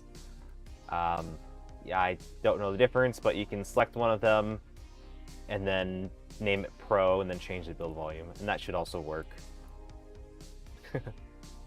But we'll start with Prusa Slicer.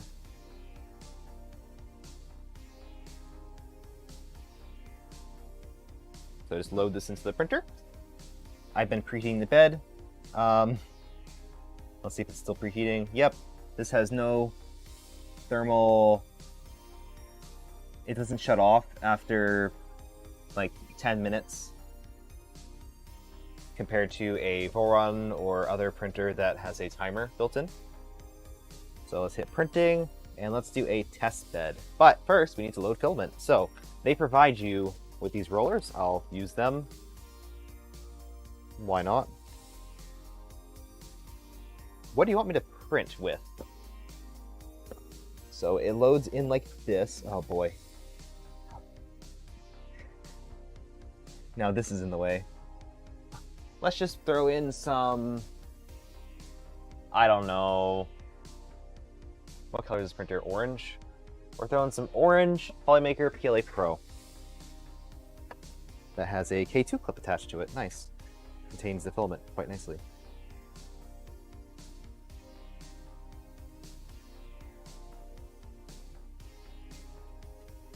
And as soon as I get this going, we're going to draw a winner. So if you entered the giveaway for Polymaker Filament, I will draw in a minute. So if you haven't, make sure to fill out that form. So this loads in via the bottom of this filament sensor. I need to cut this a little bit. It does come with some, but I just use mine. It's boy. All right, so you cut this at an angle, and then you slide it up through, and it gets stuck. It always gets stuck. No matter what I do, this filament sensor is the same exact one, the KP5L. The filament gets stuck feeding in. It is super annoying, and honestly, it makes me want to throw this thing out the window. And unfortunately, there's no way of disabling the filament sensor in this version of firmware. So you're stuck with it, or you can slide in a piece of filament and call it a day. But this is the process. You gotta very much play with it.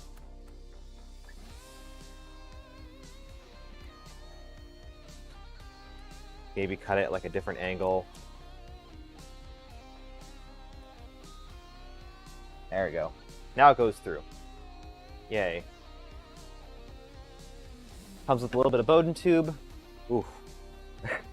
Very, very jank Bowden tube. But we'll try to unjank it a little bit. Yeah, that's not too bad. And then...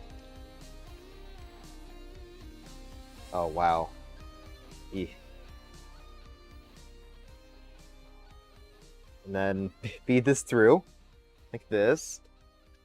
It's going to move everything around because these rollers are not great.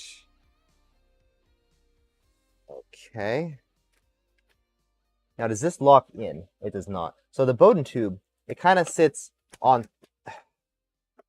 it sits on top of here, so it can still do the thing where it bends and then breaks off. You still can't see it. It does the thing where it like bends and can break off because there's no locking connector for here. On the tool head, it's much better, but on here it is not. So you kind of shove it in a little bit, and then you use the exposed knob wheel to extrude a bit. Oh, let's bring this up. Should be able to twist this and extrude.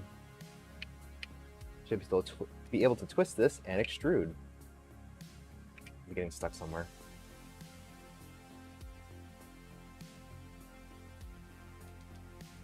Is it not heated anymore? It's not heated, okay. Has it reset? Just reset. Okay, we're gonna heat this back up.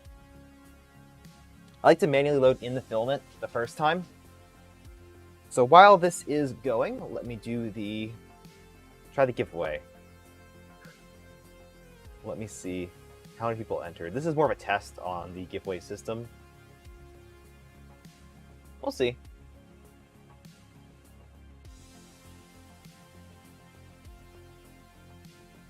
All right.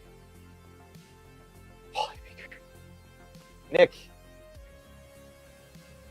you can't enter your own giveaway. That's illegal.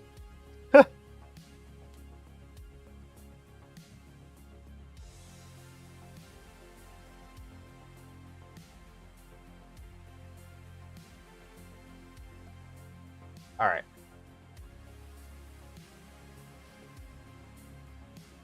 Funny. Let's see if this works. So if anyone is left, let's do the giveaway. Swing cap. There we go. I just clicked it and it worked. Who's it gonna be? Toy Medic. Medic, are you in chat still? Are you in chat?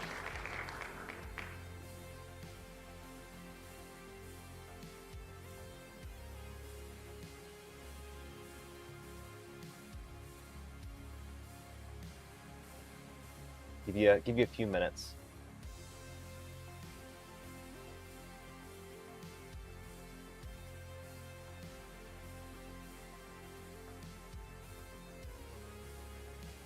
Almost KTP Kevin.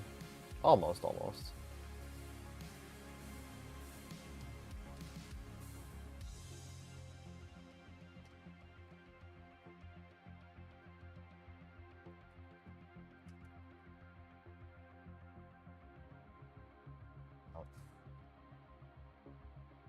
Oh, you are in chat. Okay, perfect. Well, you know how to reach me, so...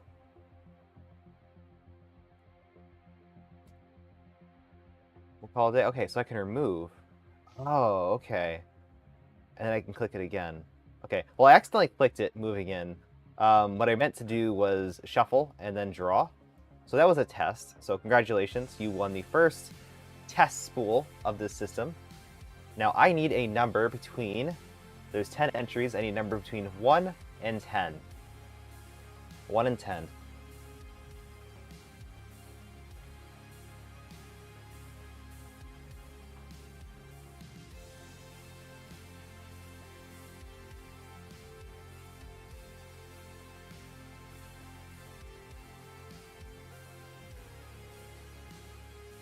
All right, some good numbers.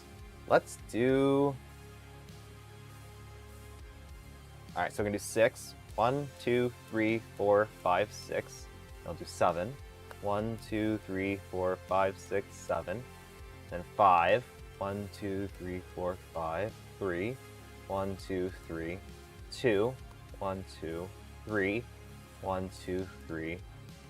And then you already gave a number, so let's draw.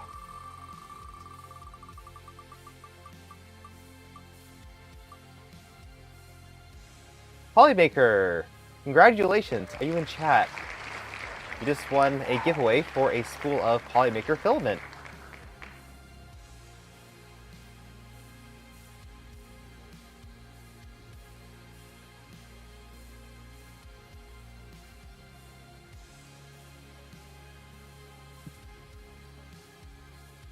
$3.4.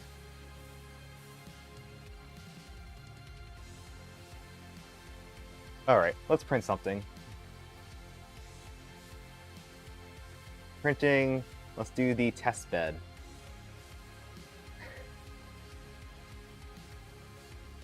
What would you like? So if you could pick one filament, what would you get? Any filament. All the... Congratulations, you won all the filament! Oh, man. Alright, I didn't even check... I think I sliced it for PLA. I don't print anything else on here. Rainbows of silk. Ooh, silk's be nice. Is this gonna work, or is it gonna immediately crash? Where's it going? Where is it going? What is it doing? Why did it go that high? That's really weird. You're watching for so long your buffer was almost 2 minutes? That's funny. Did you miss? Yeah, you won the you won the giveaway. Congratulations. What would you like to pick for a color?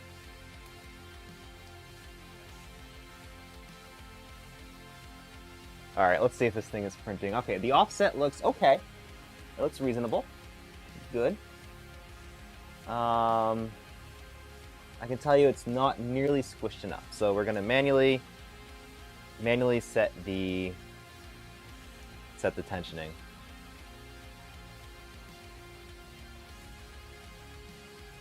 Seems to go way up.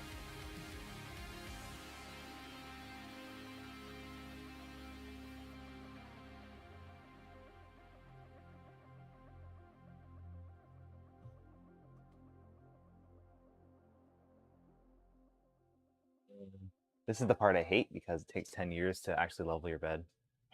ELA, Intergalactic Chocolate. All right, perfect. I got the spool for you. It's funny, I was going through all my prints today, and I found my Intergalactic Bunny Rabbit, and it looks just like chocolate. So this is a spool of Polymaker Intergalactic Chocolate. It's a Galaxy. They have it mislabeled as dark red. It is technically dark red. There you go. All right, let's see. Now we got it going a bit. It's printing. It's definitely printing. We just need to adjust this first layer a bit better. A bit more reasonable. Doesn't have to be perfect, just has to be close.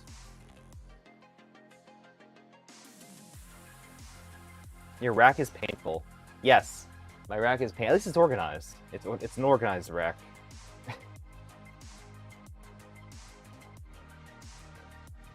Right, it's printing. It's definitely printing. What do you guys think? I want your honest opinion right now. Go.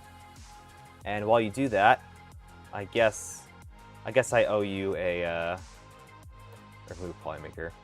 I owe you a proper roll. All right, I need a number between 1 and 9.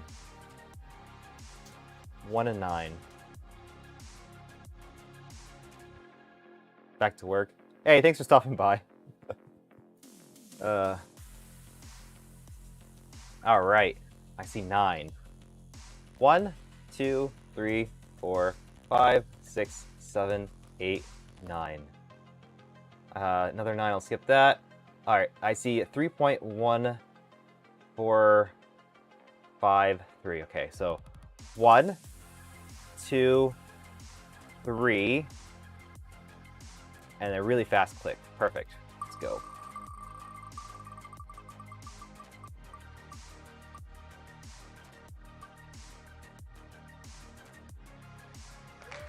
All right, I believe this is Chewy. Are you in chat still?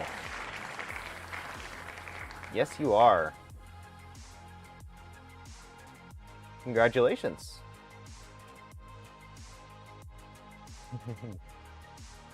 Congratulations. You know how to reach me. So now I'm going to remove this, and that's it. So what do you think of this giveaway system? I think it works out well enough. Well enough.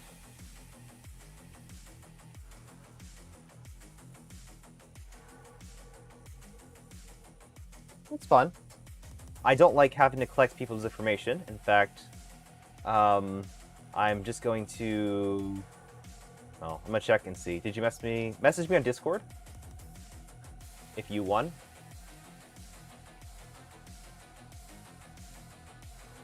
Oh, bad. Yes. Yes, thanks for sticking around for the giveaway. I'm just gonna do a couple of quick test prints on here and then call it a night. Leveling beds is not the most fun thing to do. Fun fact. After party? You know what? Yeah, let's go into an after party. So, I'll call it here for the stream. I'll continue to mess around with this off stream and post pictures to Twitter, as well as Discord, everywhere that I can possibly post pictures. Maybe I can even stream this onto MakerDeck. That'd be cool. Streaming a printer onto MakerDeck. MakerDeck is pretty dang awesome. So yeah. What did you think? Leave a comment in the description of stuff you felt. Name one thing that you thought was good about the printer, and one thing you thought was needing improvement on the printer. And try to pick something unique. I really do want to hear your feedback, and I want to document it to be able to send straight to Kingroon. A couple things that I think could be fixed better, or fixed that can be done better from the factory and not have to intervene, such as the adapter for the Z. I should not have to disassemble the whole entire thing just to be able to get it tight and then correctly leveled. I don't think a regular consumer would even think to do that. You know, the Z was rough. Yeah, the Z was a bit rough. The installation on the KP3S, much simpler. So much simpler. This one was not very fun, but it has linear rails on the X and the Z. They seem good enough. They move smooth, and they're not super loose. So it is what it is. And we do have the Y-axis kit coming in the mail, so stay tuned for a future video or live stream on installing that. Probably a video.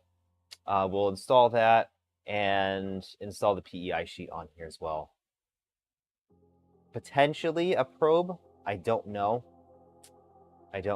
Maybe we'll pick up a cheap 3D touch for this and see how all that works, because that's what they recommend. They recommend the 3D touch.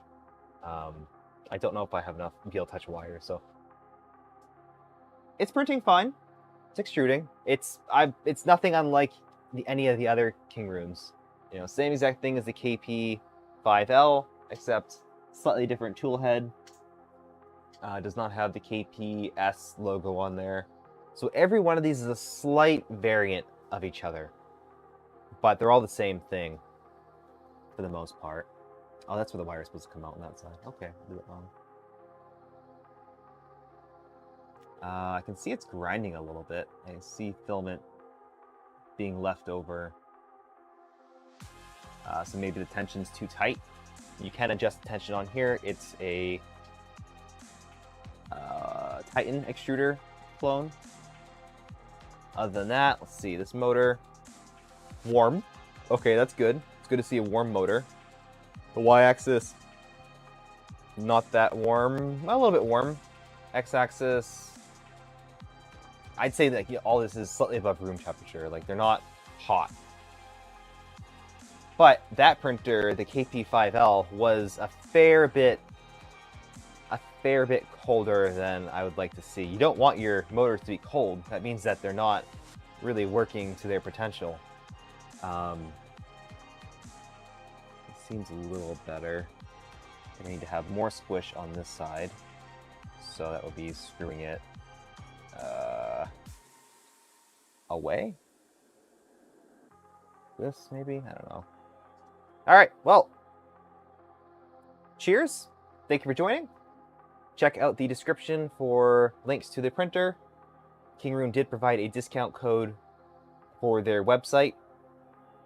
Please check out all the other links. Check out West3D if you want to buy components to fix a printer like this, or potentially printers in the future.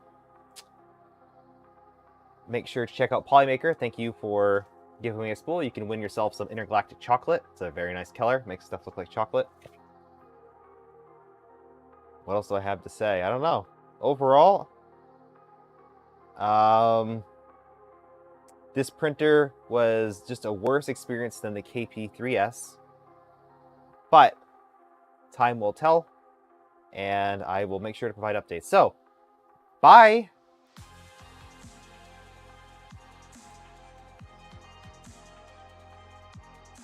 That's it. That's all you get. Just a bye.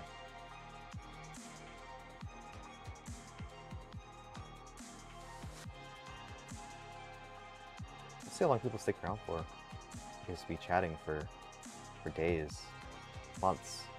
How long can you live stream for in YouTube? Want to find out?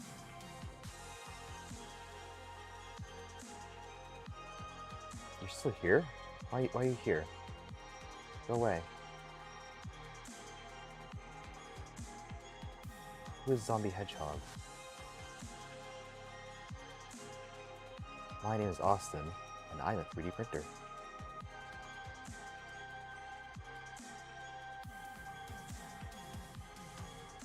Seriously, while you're still here, the video's over. It says ending. There's nothing special. There's no after credits. There's no special sauce. There's no discount codes. Nothing's hidden.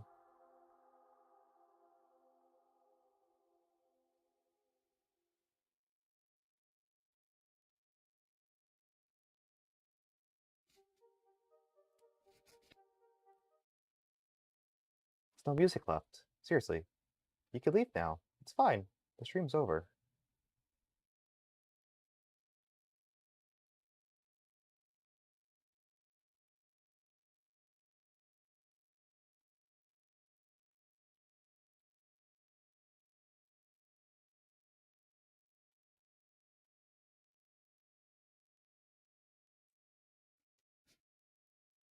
What is Maker Deck?